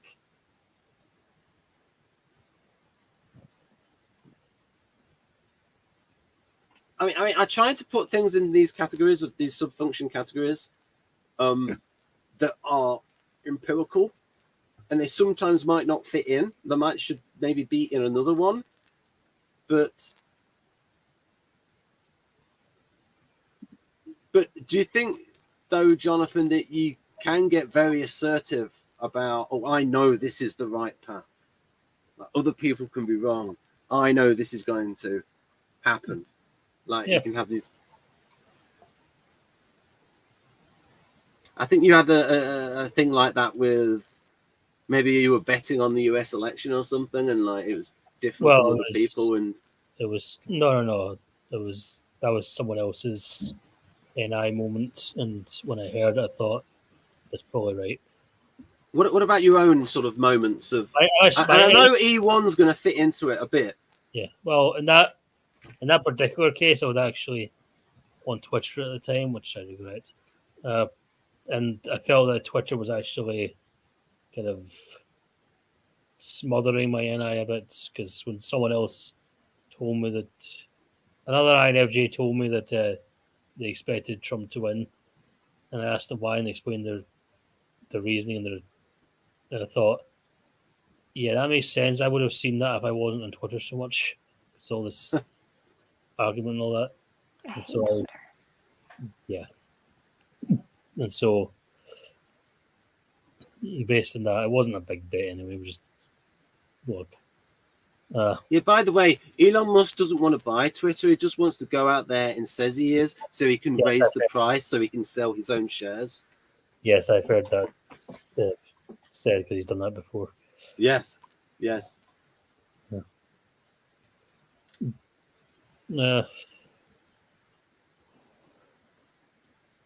I think with me, there's always an element of doubt, though.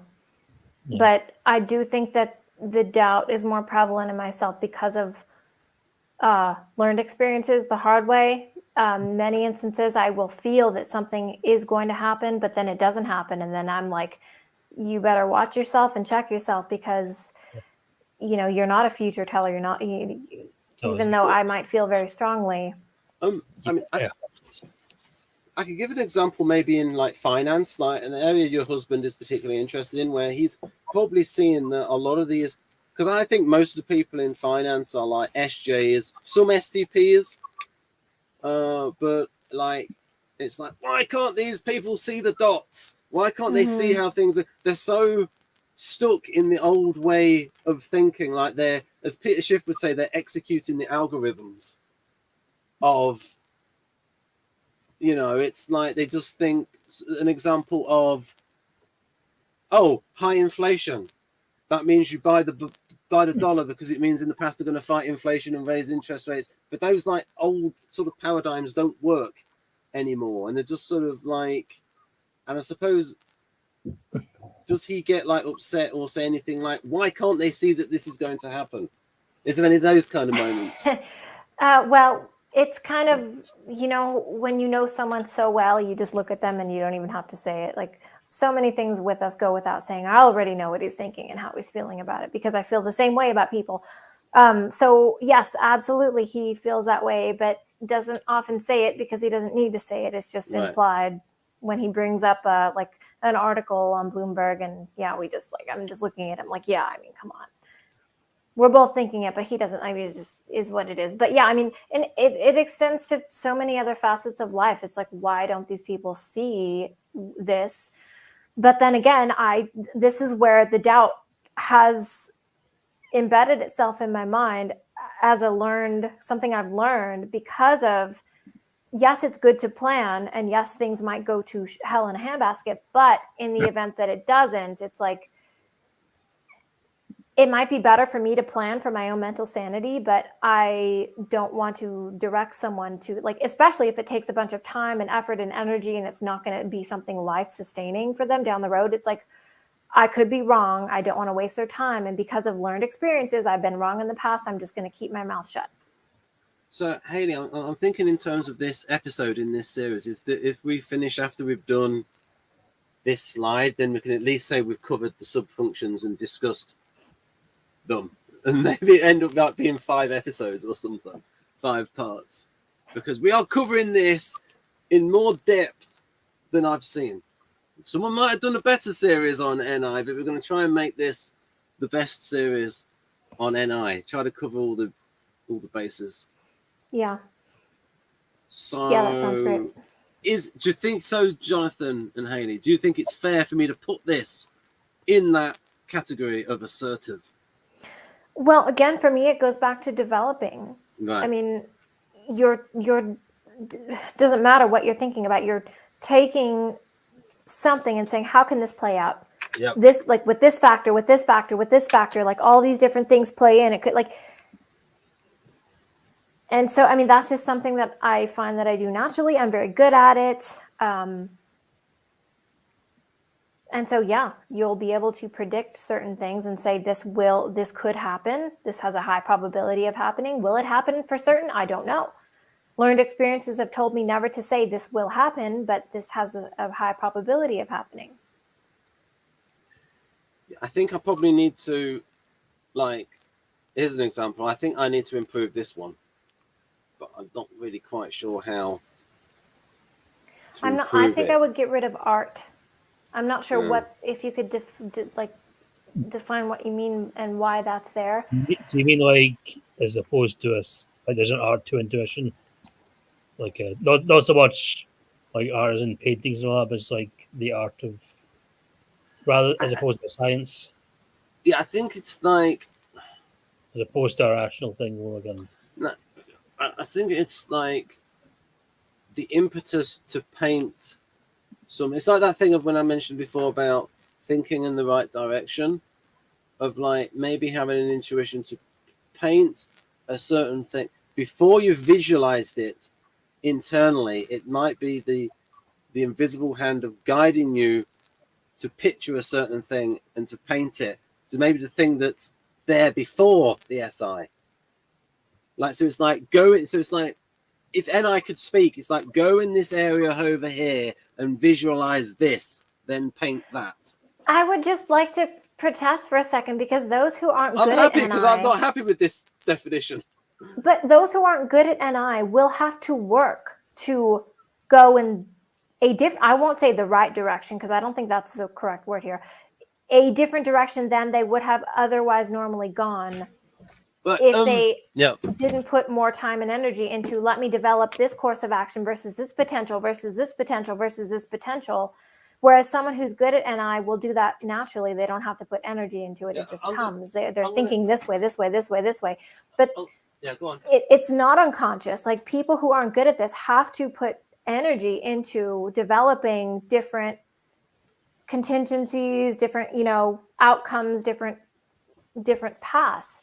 So how much of that is actually unconscious? Maybe it's more unconscious and less energy intensive for those who are automatically or already good at it. So I can show some art that I think is NI kind of art. Now, H.R. Giger was I think he was INTJ, he was an engineer, and is that suitable for prime time? Yeah. If you click on one of the things, Hailey, if you click on my box, I should be able to show this. Oh, so just a moment. I have to go back and click on you so you come up first. Oh, shit. Oh, sorry. I didn't mean to make that come up. Maybe you can click. There might be a thing on the side with the three, like, focus on Ben or something, like with the three vertical dots. Maybe something to click on there. Go to this person or something. Or if you go out of the. Oh, there we go. Yes. There you go. So. Pardon me. Weird sort of stuff that might be sort of accessing some NIs, because he said that he drew his night terrors. Giger. I can get back to this. I'll put some images on screen that I think of. So he designed the alien in the film Alien. So if you go back to the previous view of like the three of us, I'll try and I'll show something in a moment. There we go. So yeah, a particular kind of art. So it's almost like the thing that leads to the SI, or maybe the thing that's trying to be depicted with the SI, like something like Hieronymus Bosch or Giger, and I'll try to show images of it, and it's like this might be NI driven SI, because I think as soon as it becomes visual, then you're in the sphere of SI. But Well, that's sort of what I I like mean, what you or just. just going in the right direction, a feeling of going in the Yeah. right direction artistically. I think you should try to flesh that out more. Like what you just Yeah. described is loads better than just art. Yeah. Because art alone is like, I don't, but yeah, I understand more now. Okay. What do you think, Jonathan? All right. I'll look for those images.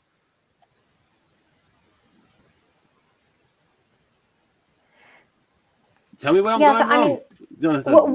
What did you think about what I brought up regarding those who are already good at NI? It will probably be more of an unconscious, less energy intensive effort than those who actually have to say, that's the thing, that NI itself is so much related to the unconscious anyway.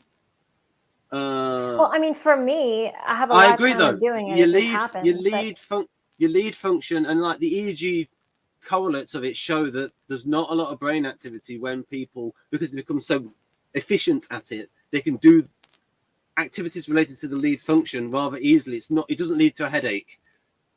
Well, in terms of defining it, maybe there should be a difference between those who excel at it already versus like, because NI for those who are good at it versus NI for like an SE Dom who really, they have to have the motivation and put the energy into practicing NI and doing it. So in that instance for the SE Dom, it might not be an invisible hand. Like it might not be that what's the word? I just lost the word. I'm sorry. Like invisible hand. They will have to put effort into practicing, and then eventually they might get better at it. Like me having to practice snapping out of my crap while I'm driving. It's getting better with age, but I really have to put energy into something like that. Right, there you go. That's Giga. I'll try and go in a bit. Yeah, that's Giga. So what do you think of that?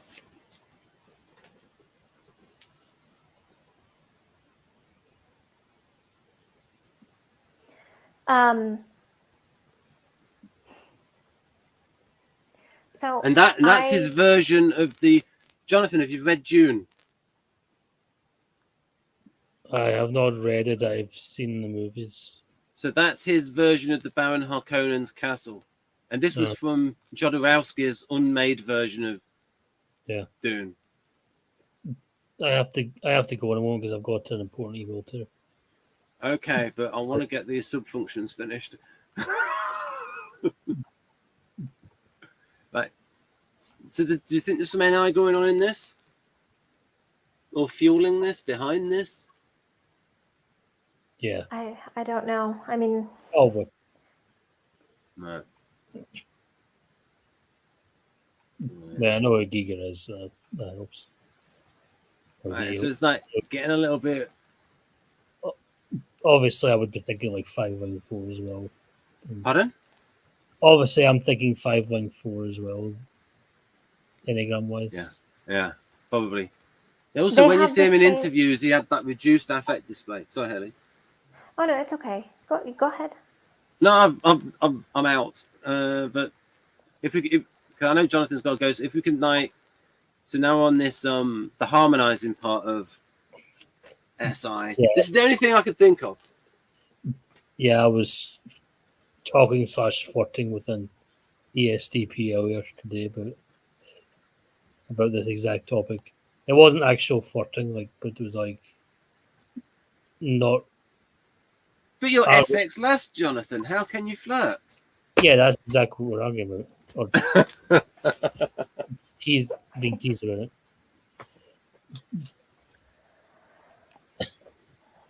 Well, what else could you possibly put under SI harmony? Or is there sometimes you've used NI maybe to adapt? Can you elaborate? I don't know, because I don't know that much about NI, but adapt. If I wanted to put something in that, adapt the way you operate based on circumstances, or maybe something you intuit, or because obviously. of an NI moment, or not moment, experience, you might. I don't know. It's hard to say. You mean like if I imagine how someone's going to react to a certain thing, I'll say I'll modify what I'm going to say in order to. Yeah, I think that involves NI with FE. Yeah, obviously.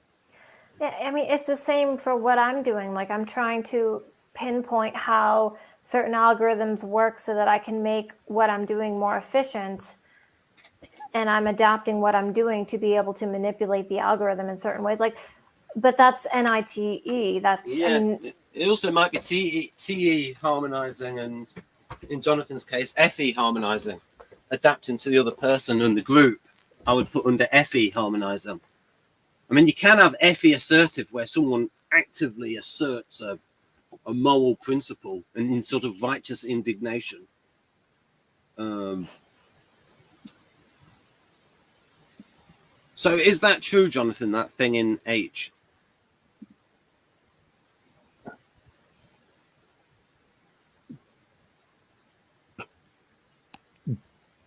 Well, yeah. Submissive in the sense that I would. I think I'd be more playful than that. I think I'd kind of. I think I'd want to take the lead with the SC. I'd challenge the SC in that front. They'd try and take the lead, and I'd like. What about if you see the person has the right stuff? I feel like I need definitions here. You guys are. How PG is this? Yeah, exactly. That's what I'm wanting to know. Help us, Ben. or don't, if this is. I mean, it can get into like BDSM stuff, like in terms of romance style. But but you can also have this thing where in other parts of their lives they can be very assertive and directive, but sexually in relationships they can be dominated. Like sometimes you get it with like really successful women, and it's like in their private life, why is she with that guy that's like dominating her? I can be both. Like, hey, sorry, too much information, but I can be very playful and submissive, and I can be dominant too. Yeah. It just depends. It depends on the mood. Like, I don't know. But yeah, in my everyday life, dealing with people, I'm very assertive. And so people probably wouldn't, I'm sorry, too much information, but hey, we're discussing it. So whatever. We're there. And people probably would never see me in that, but people don't see my personal playful self often. Thinking in socionic romance style terms, I wonder if this is like an NP trying to, or an LII trying to. That's why I'm asking you to put it right. What the NI tastes like. This is like, this almost sounds like, the caretaker infantile version. Yeah, he's got insulting names for the NJs and the NPs have insulting names associated, like the childlike or infantile, and then the victim. Yeah, and then SPs get aggressor, and the Guardians get caregiver. Yeah, okay. And one of the things I remember, what was it? And I think her name was Alexis. That's it, Alexis. I did the videos with, and I think a theme is that the INTJ females are more attracted to the kind of SE that's not the dominant SE, the SE that would seem from musicians. And it may be the INFJ that's more attracted to the bad boy. I don't know. I got to think about that. Because I understand it's more than just musicians, but I think about the guys I liked when I was young, like 10, 11, 12, and they were the bad boys. Like it was the SE that, like the SPs. And I think my first boyfriend ever was an SP. And mentally we did not connect, but I thought he was hot. Stupid now looking back, I was like 12. But yeah, that's really interesting to consider. And I do see some quite a bit. Okay, yes and no. No, because obviously not I'm sorry, I'm playing this out of my mind. It's making sense to me. But SE activities with my husband that when I met him, I'm like, yeah, that's hot. Like driving, for example, speed that I very much enjoy. So, yeah. I think George Lucas could be INTJ. Like, because it's possible, because he wrote about he had a love of speed, Lucas. What do you think, Jonathan? Think INTJ for Lucas? I think I used to think INTP, and then you insisted it was INTJ. Yeah, like you see him in interviews, and like he's definitely an introvert, and he's definitely a thinker. His effie is shit. Pardon my language. Like in terms of judging, acting, like his direction to show players, and it's like he can take people who have been good in other things, and he can turn them. He can get bad performances. He has a talent for getting bad performances out of. That's why he's That's what he's directing when the actors have more freedom and they're given more reshoots, and when he hires another, or he's forced to hire another director because the studio insists. Yeah, that's Kirshner did a better job. It's good listening to the DVD where Kirshner talks about you getting the cast to improvise a bit more. Yeah, because with the original Star Wars trilogy, he was an up and comer. So I think he directed the first one. We had the studio insisted to get someone else to do the next two.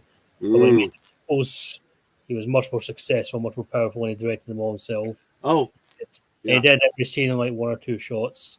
Even though the actors also, he wanted to supervise the model work, George Lucas, on the second one, because on the first one there was a lot of messing around by the special effects guys on it, because he was in London and they were doing the special effects in America.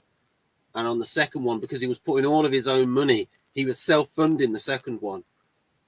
And I think he said he took a big gamble on Empire Strikes Back.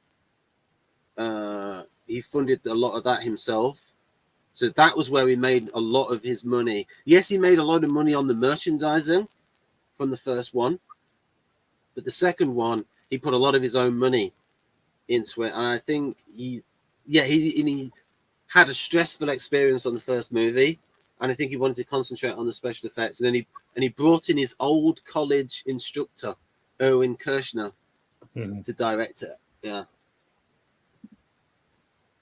And they improvised that bit where, because the original line was, when he was going into Carbonite, I love you. I love you too. And they said, didn't like that. And then they that bit, and it says, oh, I know. Yeah. I think Harrison Ford didn't like it, and he's the one that suggested it. Yeah, and the director was open to that. And it says, let's just go with that. Just go with whatever you think. Yeah. I used to be dead against that. I used to be dead against improvising, but now I'm more into, like, if what works in the moment and is right for the show player in the moment. But what it can do is, now apparently Patrick Troughton used to do a lot of, he would paraphrase the dialogue, and some other show players working with him did get thrown off because there wasn't the cue lines that they were expecting.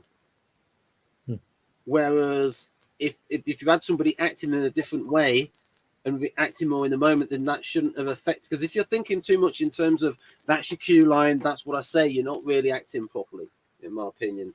You want to. I follow Judith Weston's advice that you put your attention on your scene partner, and the better your scene partner is, the more they will make it real for you.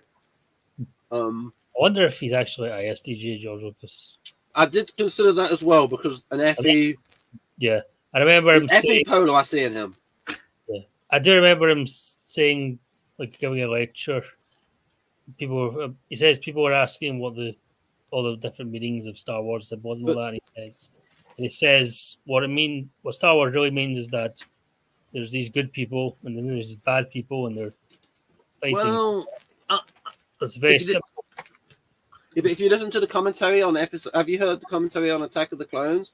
He talks about there's a Buddhist aspect of it, And he says it's not this thing that's really, really complex, and it's not just this dismissible thing. It's sort of in the middle. And the thing is, I can make a case for an abstract type in Lucas in that he read A Hero with 1,000 Faces when he did the commentary for THX, and he wrote characters in there that were based on philosophers and the different points of view.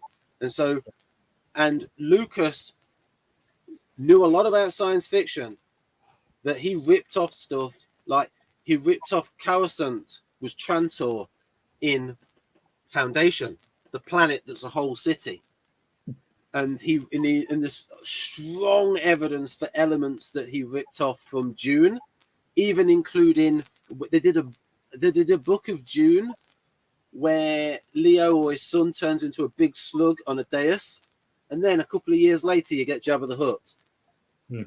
And there's a lot of similarities, a lot of elements of Dune that are in.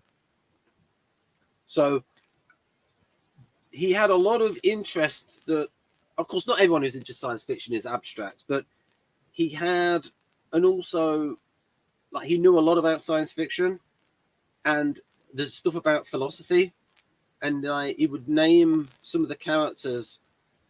Some of the characters had names, and he actually said on commentary, "Oh, this refers to this philosophical point of view. This refers to that philosophical point of view." And like THX is not a very good film. Anyway, so maybe, but I think one of those two, ISTJ. But one of the things, another bit of evidence is that he had this love of speed. Would an ISTJ guardian be that? And he said he was involved in an accident, in a speeding accident as a young man. It sort of like scared him off a bit. Oh, an ISTJ. They may. I mean, I also think of Patrick Stewart as an ISTJ, and he insisted on a driving scene in one of his movies for that. Yes, Jeff types his character of Picard as an ISTJ. Possibly. Yeah, I think maybe some racing car drivers that are actually ISTJs as well. I don't know why Michael Schumacher just popped into my head, or who was the other guy? No, you're not Schumacher. It was someone else before him.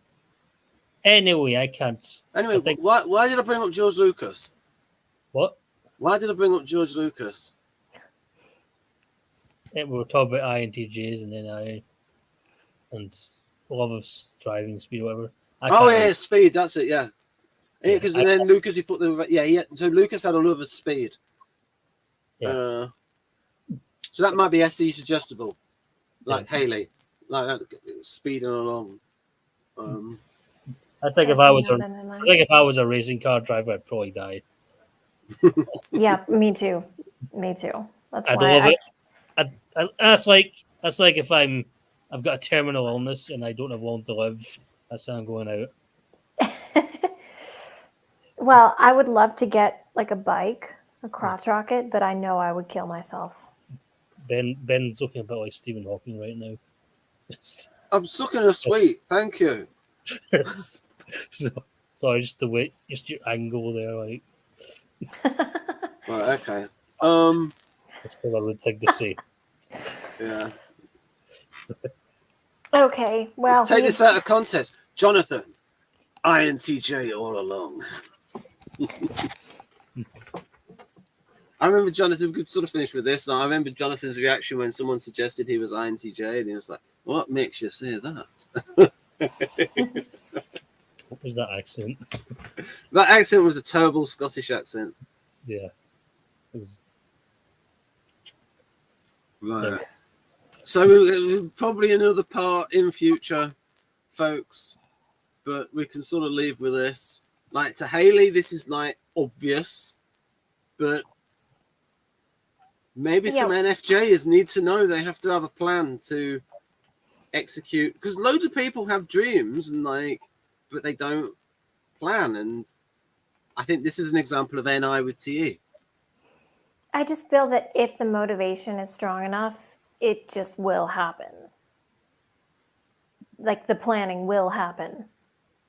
You will, like, the motivation has to be strong enough. And if it's not, you just won't plan. You'll dream, but you won't plan. You have to want it, be hungry for it. And you just will do what you have to do. That might be an example in your case of where you've become so good at planning that it's like you don't have to think it through as much because you've done so much of it. It's like, oh, I'll just do this. And it's like, it'll spring into your mind the steps that you need to take. So, Jonathan, do you have problems with this? Do you have goals that you don't know how to plan for? Or don't care to plan for? I think I do have. I know how to plan. I do care to plan, but I can't. It's awkward getting off the ground again. But learning more about artificial psyche, so I'd probably bring that in to explain that. Which is a model I can explain to Hailey at some future point. Yeah, so I'm definitely who that's meant for. Let's put it that way. Right then. So if do you want to stop now, Hailey? And then we can say we've covered subfunctions. Yeah, let's do it. I think that was a pretty good run. So hopefully, you have to do it in lots of different parts.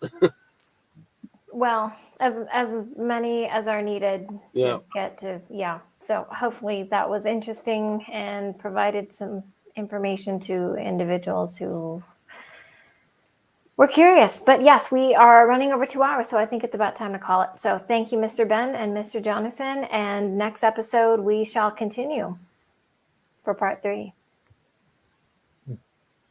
Yes? Yep. Yeah, Okay. we'll probably be going over the features that Dario lists in a little preview for people. And I did ask Dario beforehand whether I could show this. We'll be going over these features of NI and discussing how accurate they are. But that is for next time, not for now. We're not to get distracted. Yeah, I think you said it was next time last time. Well, we'll get there. Hopefully. There. All right, guys. Well, thank you very much for watching. And Mr. Ben and Mr. Jonathan, thank you very much. You're welcome.